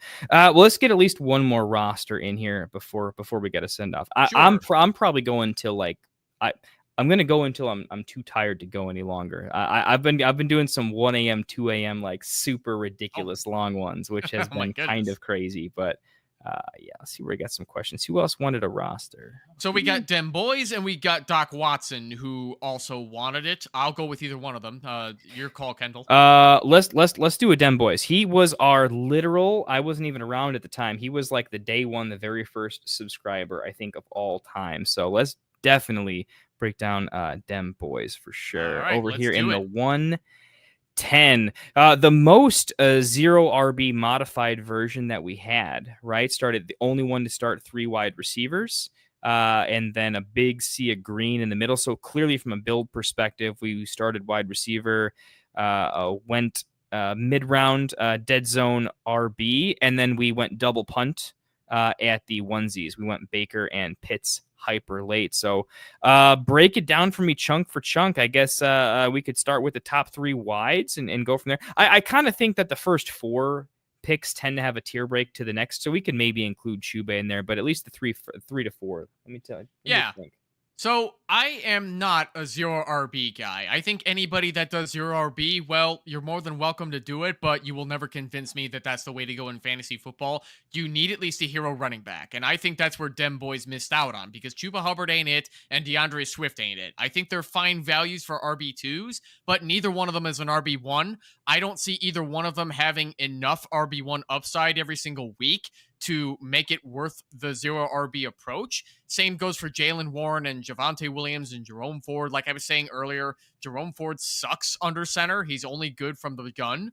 So I really hate a lot of these running back picks where they went for Dem Boys. I think going 3 wide receivers is a little risky here, considering how quickly running backs went. But for what it's worth, Puka Nacua, Brian Thomas, Tyreek Hill, those are fine for your first 3 wide receivers. I don't hate it. Yeah, I'm in. The Puka BTJ feels really, really good. I'll say Puka, I probably don't take at 110 anymore. I'm legitimately concerned about the Stafford thing. So Achane is just like so hardcore my guy. I could never pass him at the 110 at that range. But at the same point, Puka might be QB proof. He's just that good. I got to give you my Stafford take at least. I don't believe Stafford is missing time. He's going to play. He's going to play through the back injury. This happens all the time with Matthew Stafford. It's been like this the last few seasons where, he's going to miss time. He's always hurt. And yeah, Stafford's not a top 15 quarterback anymore, but he's still going to feed Puka Nacua and Devontae Adams when he's out there. I think he's playing until we see otherwise. So let me ask this. The reason you think he's going to play, because here's what I think. I've done enough homework on this a little bit. He is an absolute warrior. He can play through pain. Mm-hmm. There's like a split take here. There is he got the epidural and everything just to help him pain manage during this period of time, because when he gets into the season, he's going to be in pain, but the adrenaline and him doing his thing, he'll just be fine. He's always played through pain. I feel like this is a situation where he is going to be playing through pain, though. And I'm a little worried situationally there'll be throws that he's just hurt for, but he's not going to miss as much time. What else is new? Well, let me ask you this, though. Do you think if his efficiency drops 5-10%, does he have Because the thing is, no one's really drafting Stafford right now. It's more of a Puka Devontae question. If his overall ability drops 5-10% or something along those lines, he's still good enough that offense should still be good. I think people are saying if he's in pain, he won't be a good quarterback. I don't think it's more of a can you play through the pain in a range of motion standpoint. I think modern medicine is good enough that he'll be good. I do think, given how early this started happening, I think he's done. I think he's like in a forced retirement at the end of the year because what are we doing here anymore? You know, like think about the rest of your life. But I'm closer to you than anything where I think if people overreact, I'll go the other way because he is going to play. I'm with you on that. Yeah, I think we're overreacting to Stafford right now. He needs to show that it's official he's going to miss time because he's played through a lot of this pain before. We've seen other quarterbacks do the same thing, like Ben Roethlisberger. The guy was held together with duct tape and bubble gum as well, where he doesn't run well. And there's been a lot of guys like John Elway that plays without an ACL, and yet he still rushes amazing. I think Stafford is absolutely in that tier of John Elway, where he's going to play through whatever he has to play through until McVay says, no, you're going to sit down for Garoppolo. And I know that guys like Perk Almighty are saying, oh, no, not Jimmy G, because nobody likes Jimmy Garoppolo. He stunk when he was with the Raiders. I get it. But if it has to be Jimmy G, he's in the right offense to succeed where he's going to feed Nakua and Adams. Having those two guys when you're a below average backup quarterback, that's what you want for your backups. Yeah, I'm with you. Yeah, I didn't think about Rafi's take here, by the way. If this is like all right, yeah, I'm probably too hurt to keep doing this professional football thing any longer. He's going to play it out. Dude's going to play it out. And they got a good team. He's going to be like, dude, I could win a ring this year if I crush it. No, I'm in there. Let's go, you know. But like Vince is saying about 37-year-old Big Ben, as I brought him up as an example, yeah, I get it. I mean, he was way past his prime by age 37 and all beat up. But what I'm saying is that you're not drafting Stafford as your QB1 and you're barely playing him as your QB2 because for similar reasons that you didn't do that for Big Ben. Because they're just too beat up and they still have an arm, which is the exact reason we're seeing Aaron Rodgers and Russell Wilson still get starting jobs on a short-term basis because they still have the arm to do it.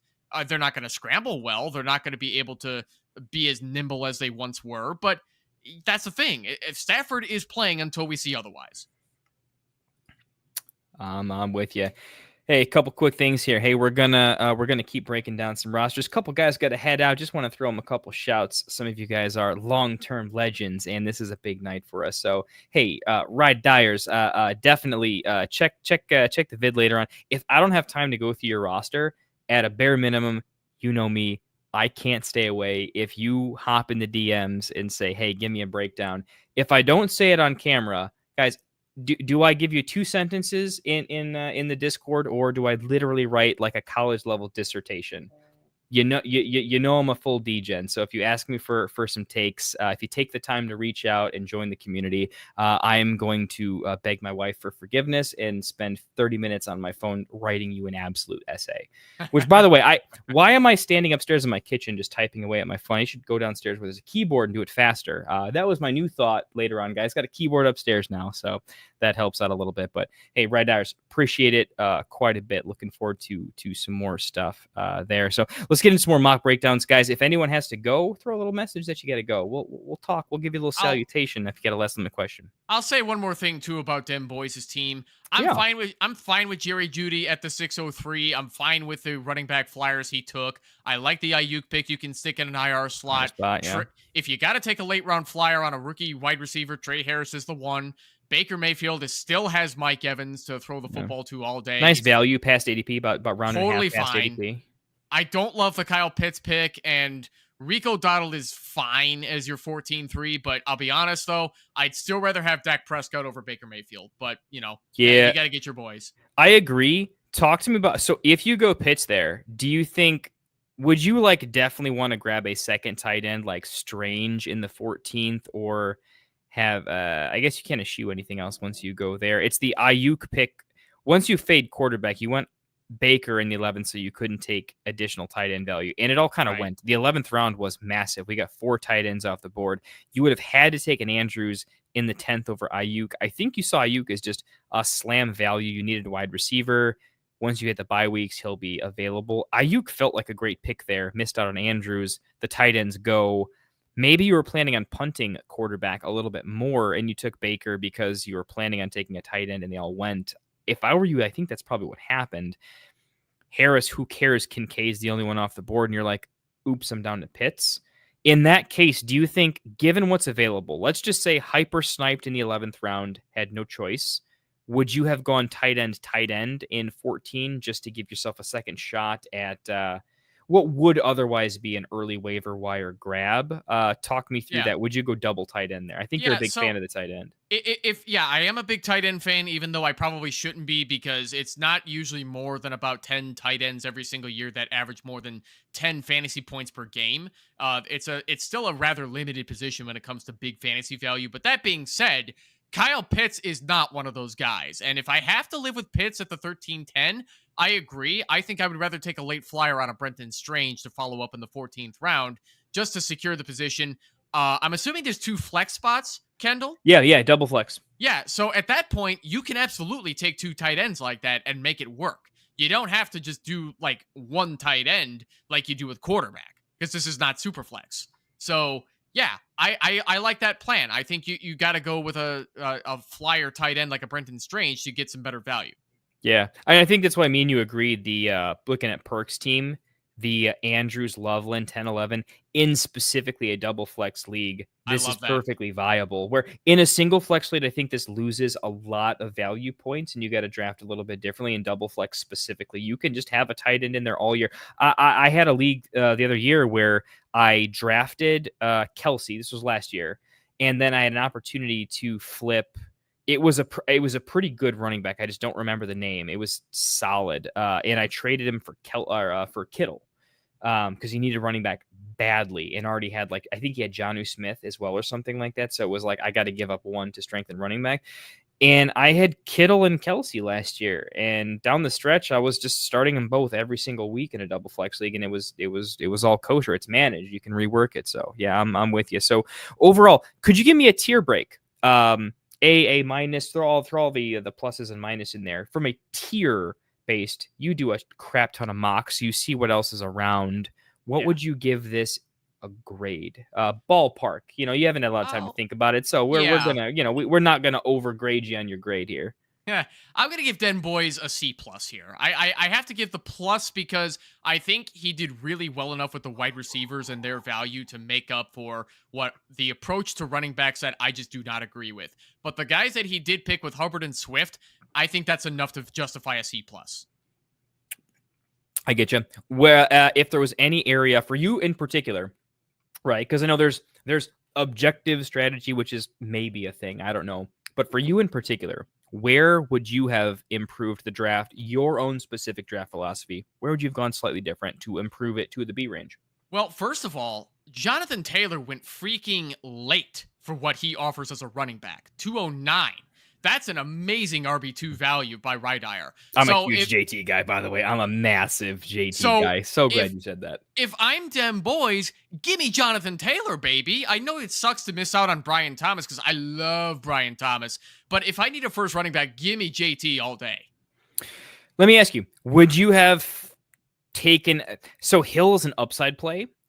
Would you have considered maybe going RB here and saying, I'm going to give up a little bit of value because I think that wide receiver value is better, but if you go wide receiver or running back 310, 4-3, does that open up more mid-range wide receivers to increase? Do you like that build order better or worse? Or is Tyreek or T or Marv or whatever just the pick there? I mean, I'm not that picky when it comes to drafting because it's not quite arbitrary, but I always have to go off of the vibes of the way everybody else is drafting. So if I'm drafting from the 10th spot, I am at the mercy of having to wait for the first 9 guys to see what tone is going to be set for this draft. So if I see 5 running backs go off the board right away, I got to consider my hero running back sooner than later because I know guys like Jonathan Taylor are not going to be there for me later on. And then I'll have to take some chances on guys like Hubbard and Swift like them boys just did. Now, that being said, I still want to get my hero wide receiver. Interesting. I was just going to say, interesting that you mentioned that. So I think your point, correct me if I'm wrong, is look, if you know you have to take a running back at some point, BTJ is stupid good. No one's saying that's not. But you're saying that, hey, Thomas. The tier break difference is if you can get JT in 2, it allows you a lot more flexibility to stay water and make better picks in the middle range because you took kind of an elite guy. And that's where you're saying, I think that's the slightly better play for you. Is that fair? Yeah, and Rafi69 Bomb is asking Chase Brown versus Jonathan Taylor because he took Chase Brown. I am out on Chase Brown repeating the RB10 season he had last year in PPR leagues. I don't believe he's going to be able to sustain that with the running backs they replaced behind him. They got rid of Zach Moss. They drafted Taj Brooks. They got Samaje Perine back. I think Chase Brown is still going to be their lead, but he's not going to get potentially 300 carries the way Jonathan Taylor is capable of taking. I'm not saying Taylor is guaranteed to get 300 carries, but Chase Brown getting about 200 and change, I think that's about the range that is safe to expect for a guy like Chase Brown. I know the Bengals have come out and said they love Chase Brown. They can't wait to see what he can do, but I think they're going to be sorely disappointed because he's not a very good blocker. He's not a great pass catcher either. Now, that being said, you don't have to be a great pass catcher the way Derrick Henry isn't either, but Jonathan Taylor is going to have enough volume to make up for it, and I don't think Chase Brown's going to get that volume. Yeah, it's not an anti-Chase Brown take because everyone who watches us knows that Chase Brown was my league winner last year. I hate that everyone on X is like, last year I told you about blank and blank. I just hate that it's this big, like, I cannot stand fantasy football on X. It absolutely kills me. Like, I would rather be a little more humble. There's guys on there that I absolutely love, like Kluge and some of these other guys who are just a little more humble and even keel about it. But if I'm going to brag, I'm going to brag that I said, do not draft Laporta and draft Chase Brown everywhere. But I'm an Illinois guy. I watch Chase Brown a lot for the Fighting Illini. I don't watch a lot of college ball, but this just happens to be a guy I watched and I knew he was going to be good. I think the take blind standpoint is, guys, remember Tony Pollard. Cautionary tale, okay? When a explosive can do a lot of things running back gets forced into a volume role, the NFL can be brutal. It is a very physical sport. Everyone's super elite. If you're not elite on top of elite, that can hurt. Tony Pollard went from everyone's favorite to he's kind of inefficient though, right? Like it's, Chase Brown, I just do not think is meant to be that type of guy. I think Chase Brown's meant to be the Alvin Kamara type, but less rushes. I think he's more the Gibbs, but he needs a Monty for that to work out the best it can in NFL offense. I'm not saying Chase Brown doesn't deserve second round grade. Let me make that clear. I just think Chase Brown belongs after JT and Jacobs. Is that Kendall, fair? I really like that comparison to Tony Pollard. That's exactly how I view Chase Brown. He's a Tony Pollard like running back that is also not that. Tony Pollard got some praise for catching passes that Ezekiel Elliott couldn't do, but Pollard really didn't catch that many balls. He didn't catch that many checkdowns and forward passes. So to be honest with you, that's where I see Chase Brown. I think he's going to be the next Tony Pollard who is going to be disappointing a lot of guys. And I think it's possible the Bengals do extend his contract after 2026, but it would not surprise me in the least if another team offered more money to Chase Brown to be their lead guy and he takes it and goes to another team. I don't see the Bengals making a big push to retain him because it's just the way they treat their talent. They don't pay running backs and they don't pay defense. That's what I know about them. Yeah, that's the thing. Please don't hear what I'm not saying, though. One of my favorite phrases. I still think Chase Brown belongs minimum 2-3 turn. I do think by volume he will succeed. But in the first 2 rounds, every pick matters so much more, where it starts to matter less and less later and later as you go, right? I think we all know that. So I'm being hypercritical over just a few draft spots, right? But it's because it's the second round that I think it's a valid argument. That's all I'm saying, chat, is I think Chase Brown at the 2-4 is a little steamy, where I think he's a great pick. I'm not that big on A.J. Brown, right? I think he's good, not great. I think he's great. They have a great defense and a great run game. There's just a plethora of good things there. I'd be very fine taking Chase Brown at the 2-10 instead of A.J. Brown at that point, or at the 2-3 turn. I think I see him right alongside Kyron, to be honest, but I have him ahead of Hampton for sure. So we're not talking massive discrepancies, but You did take him at a very early steamy. You took him above Nico Collins and Drake London, which, that's worth mentioning to some extent. So that's all we're saying, chat. Don't hear what we're not saying. It's a nuanced take, not a anti-Chase Brown take. I think that's fair. Yeah. Hope you guys know that. And so that's the grade on Dem Boys there. And I got to grade everything anyway, so I don't have to grade it live because I literally have to grade it. So that's the fun thing about this is I get to throw Evan into the I don't throw Evan under the bus. I throw Evan in front of the bus, and he can do whatever the hell he wants with the bus. That's kind of what we're doing here. That's what's so much fun about it. So I'm in. Try to push it the way Spider-Man did, right? Yeah. Doc Watson. I don't know if you were first, last, or anywhere in between, but I know you were asking about this. Yeah, and I'll do Doc Watson, and then I got to get out of here. Absolutely. Hey, come and go as you please, man. If you need to go do a thing and then you wake up in the middle of the night and you're like, I want to go stream again, I'll probably still be here. And so there's always that. But break it down. I'll just shut up for a little bit. Talk me through wherever you want to go, however you want to do it. The floor is yours. Break it down. So I like the way Doc Watson started with Derrick Henry because he is still a top running back until he proves that he's not. Bucky Irving, I like as an RB2. But considering that he would have been an RB1 for a lot of other teams that didn't go RB heavy right away, I am not that. I am not that. Bucky Irving does not show strong RB1 volume to me. I don't think he's going to get that type of usage out of the Tampa Bay Buccaneers. And Rachaad White still being there is one of them. He's still going to get some decent change of pace carries as well as he doesn't get a lot of passes thrown his way either, but then they also have Sean Tucker as an emergency option who doesn't get more than 10% of the snaps when both of these guys are healthy. I would have rather had Jonathan Taylor over all of those guys, Jacobs, Brown, and Bucky Irving. But Doc Watson wanted to go get his guy. I get it. Marvin Harrison and Mike Evans, I think, is a perfectly fine pairing. I don't love Kyler Murray as a passer. I think he's vastly overrated as a passer, which is going to hurt Marvin Harrison. He's tiny. No, it's not even that. I don't like trashing quarterbacks just because they're below 6 feet tall. I just don't think he has a good arm. I think he has a mid arm. I think he's just real average at throwing. Interesting. I have to look into that. I'm even going to ask you. I have to look into that. You actually don't think he throws a good ball? No, I think he's mid at it. I don't think he's terrible, but I don't think he's very good either. But him being 5'9" is not the reason why. Because listen, Russell Wilson is 5'11". He had made a great career out of being below 6 feet. So I don't think height is everything. Man's got a point. That being said, yeah, Mike Evans is still a solid wide receiver too until he proves that his hamstrings can't take it anymore. RJ Harvey, Next two running backs were Aaron Jones, Pacheco, and Caleb Johnson. Yeah, he's at the turn. He's at the turn, so he's forced to reach, right? I still would have rather had Caleb Johnson over RJ Harvey. I don't hate RJ Harvey. I just like Caleb Johnson better. Interesting. In full PPR? Well, I don't care if it's PPR or not because I think Caleb is going to run the ball really well for the Steelers despite their, questionable guard play, but I like Caleb Johnson's talent a lot. I think he's going to be a perfectly fine replacement for Najee. Do you think Caleb Johnson gets there in touchdowns or in abundance of a ridiculous amount of yards?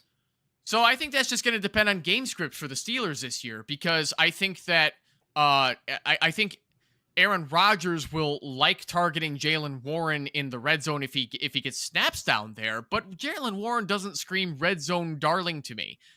If they want to run the ball a lot, which I think they're going to have to end up doing because they don't have really a lot of strong talent behind DK Metcalf, but Agreed. I would much rather have him over RJ Harvey. I don't want to trust the running backs in the Denver Broncos backfield. I think it's going to be a two-headed monster that's not going to be fantasy friendly every week. And getting J.K. Dobbins to get RJ Harvey warmed up in the NFL is fine to me, but I think it's going to be similar to Javonte Williams all over again, in which Harvey's going to have some flashes, but I just don't know if he gets to the next level. Okay. Well, if Harvey's inconsistent, then I wonder how you feel about the next half of the draft, given that Mixon at 7-12 has some question marks about availability. If you're low on Harvey as a maybe not the best RB3, I'm wondering if you're overly critical on Mixon or if you feel like that's a value. Break me down the rest of the draft. No, I think Mixon is a perfectly fine value considering that it is falling because he's hurt. Now, that being said, I would have rather had some of the guys in front of him, like a Jalen Warren or even Jordan Mason. But I think Joe Mixon, once he gets healthy enough to get some snaps, I think that's perfectly fine value for the 7-12, because if he has to miss some regular season time, you can stick him in an IR slot and go get somebody else off the waiver wire right after the draft. So that's perfectly fine to me. Khalil Shakir is a perfectly fine wide receiver 4 to me. Kyler Murray or Jordan Love, I think it's pretty close between the two as far as who's going to have the better fantasy finish, but Kyler Murray's got the rushing upside, so that's why I would put him over Jordan Love. But I do not like Kyler Murray's arm. I think it's mid. I don't think he's that good of a quarterback, and I think his attitude and his work ethic is a big reason why for that. A lot of Cardinals fans hate hearing me say that, but I mean, let's be real. Maybe that's why he's underperformed and gotten hurt over the last 3 seasons combined. He has not had a great season in 3 years. So I'm not a good NFL season, right? He's had a good fantasy season, but not a good NFL season. Neither. I really don't think it's either. I think He's not cracked top 5, right? It hasn't happened yet. I don't need Kyler Murray to be a top 5 quarterback to make it worth my while, but I just don't see that dog in Kyler Murray that he's ready to take things to the next level. I think he'd rather play fucking Call of Duty than work on his game. And I hope you don't mind an F-bomb there. I'm sorry if you want to limit that stuff. Oh, no. I'm literally drinking lots of whiskey here. No. This is a drink and chill stream, man. You are all good. I'm seeing QB 10, 27, 19, and 10 over here. Started off hot. So yeah, he did finish as QB 10 last year, but that was also with 540. They were letting him go back to the passing attempts that he was getting in his first 3 seasons. But what I hate seeing is the fact that he didn't throw for 4,000 yards yet again. He didn't throw for more than 21 touchdowns. He threw 11 picks. I don't think he's good at taking care of the football, and he has to take off and run a lot because the Cardinals don't do a good job building their team. Taking 30 sacks sure as hell didn't help either. So I'm just seeing more of the same. I think we've seen the best Kyler Murray can do. If he remains a top 10 quarterback, fine. I'm more than happy to be wrong. But I just don't think he is good enough to make Marvin Harrison better. Kind of with you, man. It does feel like if you look at the second season, it really was the 11 rushing touchdowns that did it. Every other year, if you look at his last year compared to his previous better seasons, if he doesn't rush like a monster, it feels like he's QB 10. That's interesting. Yeah. I never looked at his previous seasons, but there's a lot of similarities in a lot of these like 19-10 seasons. And I don't want to hear injuries as an excuse either. Play through it or don't play. You got to pick one. Injuries are not an excuse. You got to play. And if not, next man up. Anyway, Zay Flowers, 6'1". I love it. I think Zay Flowers is getting slept on too much in the wide receiver room because people still hate Lamar Jackson for some reason, despite the fact that he only threw 4 interceptions last year? He took care of the football so well last year. And he threw for 41 touchdowns, right? Yeah. 41-4. Look at that. He's a quarterback, people. Nailed it. He's a quarterback. He's not just a running back. What do you got to say about the last 3 years, though, of 24, 17, 16, 26? 41 is an outlier by a large margin, though. So, do you think he faces regression? No. I think getting away from the Greg or did he Roman get better? Offense. I think he got I think it's both. I think he got better, and B, I think getting away from the Greg Roman system really helped him out. I can't remember their current offensive coordinator's name, but it really helped open up the offense even better for Lamar and Derrick Henry, and now that they gave him Zay Flowers is going to be the main beneficiary for this offense. I know that Mark Andrews is going to be, losing some catches here and there to Isaiah Likely because they didn't know that Likely was this good, but I still love the Zay Flowers pick. I think that's a great wide receiver 3 for your offense, who's probably going to have a better season than... I could see Zay Flowers having a better season than Evans and Harrison if we're seeing Evans slow down and Harrison struggling to, have some solid chemistry with Kyler Murray. I like it. I'm with you on the Zay pick. I feel like there's some room there. If Henry regresses even a little bit too, the offense feels like it has to pick up the slack somewhere. I'm not super steamy on him, but I think he is slightly underrated to that extent. This whole range of wide receivers just feels really gross, and that I like all of them. I want to be in an auction where I can take all of them and do my thing. So how do we round out the draft though? Ingram, Burden, Eckler, Kyle Williams, final grade for Doc Watson. So, I love the Evan Ingram pick. I think he's being slept on too. This is going to be a tight end that Bo Nix needs. Bo Nix loved hitting the tight end when he was playing at Oregon. And the Broncos have not had a stud tight end since Julius freaking Thomas. So, this is really good for the Sean Payton offense, where they're finally going to have a blanket tight end for Bo Nix to throw to, because behind Cortland Sutton is still up in the air as far as the second wide receiver. Is it Marvin Mims? Is Devon Valley going to somehow step up? I don't think he is. And then they've also got Pat Bryant out of University of Illinois, who I don't know if he'll step up and fit the Michael Thomas profile right away. But Evan Ingram at tight end 1, yes, sir. Give me him all day. Luther Burden as a later round wide receiver, heck yes. I don't know if he's going to be getting enough targets to make it worth our while in redraft leagues this year, but talk to me next season and I'll give you an even better take on Luther Burden. But I am a Luther truther, Kendall. Luther truther. I love it. I'm curious to see what happens with him this year. I mean, the Bears released their roster in 12 personnel. I've never seen that before. So that was crazy. That was like Loveland's up there. I think that knocked Burden a little bit. But for me, I think when the season starts happening, I think Burden can become kind of a PPR dream where DJ Moore is not going to take everything behind the line of scrimmage. I think Burden's going to get in there and have an elevated, like, quick screen slant type of game. I like him more as a like spot flex start rather than like an everyday starter. But where he's going in drafts, he's going around players that are going to be perennial bench players, right? Yes. If an injury were to happen, he has the talent to do extremely well. If an injury doesn't happen, he still has the ability to be a very solid role player. So, you know, it's a range of, if I'm taking wide receiver specifically in that range over running back, we know that wide receiver late, you don't just find Pukas late. That's not really a thing often. It's more like the later the round goes, I think we both agree that generally the running backs have like a higher league winning chance, but the wide receivers have like a stabilizing factor because they flatten their tier the lower you go. They're just like not that bad, but they're not that good. They can be played.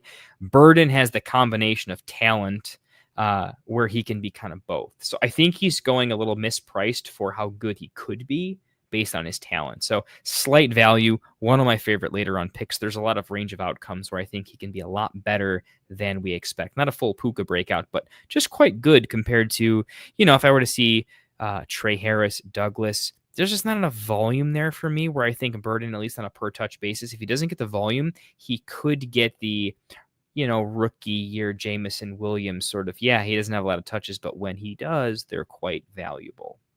I hope so, because we got the Ben Johnson offense, and we hope that's what happens with Burden, baby. Oh, my goodness, and Ben we trust, man. Yes, sir. No matter what happens, we keep Ben Johnson over Caleb Williams. That's law for me, okay? I think Ben Johnson could make any quarterback work personally, but Caleb, step it up, my friend. I cannot stand. And I think he will. Evan, I'm saying it right now. I don't think it happens week 1. I think it's going to. The Bears, I think, have struggled, and they've almost ruined Caleb with bad coaching. I think Ben Johnson is the first person that through an entire offseason is handling it properly. He's given Caleb like just the right amount of like tough love, but I think he really cares about him. He's giving him a real system. He's giving him a real playbook. He's giving him a real organization. I think this is just new for Caleb, and I don't think this is anything to worry about right now. It's not going to be the Tyson Bagent show during the season, not until Caleb can't play for whatever reason. So no, I think we're overreacting. This is a pristine overreaction season. Absolutely. Right? And I'll call it right now. Here's what Ben Johnson's going to do for Caleb that no one else has done too. There will be a game in the first, I'll say 6 weeks. I have to look at our schedule. I think I already did, but it's first 6 weeks that Caleb is going to explode and we are not going to slow down. He is going to say, Caleb, put up 48 on these fuckers. Absolutely do your thing, have your day, and he's going to throw for 5 touchdowns, 400 yards, and our offensive weapons, if they're clicking, good fucking luck. Because if everything works, do you see our wide receiver room? It's fucking disgusting. It's absolutely gross. Oh, it's going to be so great. Like, let me get through these last 3 picks just because I got to get out of here. So Austin Eckler, I think that's fine if you're taking a last shot at a running back, but I am out on Austin Eckler at this point. I think he's a big shell of his former self. I don't think he's going to be as great as he once was on the Chargers. I would have rather had Dylan Sampson. I would have rather had I mean, I'll even take Davis and Algier over Eckler at this stage in Eckler's career. I was gonna say Samson and Algier were the guys I was kind of thinking of. It hurts to say it because I used to love Eckler, but no, I gotta give up on him at this point. He's in the twilight of his career. And then with Watson, it's like I said this already. You don't need to draft Jordan Love. You could have done something else with that. Kyle Williams, I think, is not a good late round flyer at wide receiver because he's not looking that great in preseason right now. I think he could fall on the depth chart. He's a third round wide receiver, so it's not like he was expected to be a stud like Jack Beck, but Kyle Williams, I don't think is going to do much for the Patriots. I mean, if he develops and turns into a favorite target of Drake May, great, but I would have rather had, you can't get Demario Douglas there, but if you have to take a Patriots wide receiver, I'm taking Kayshon Boutte and what's his face? Demario? Well, Demario already got taken. I can't remember the other guy they had, but I'd rather have Kayshon Boutte over Kyle Williams.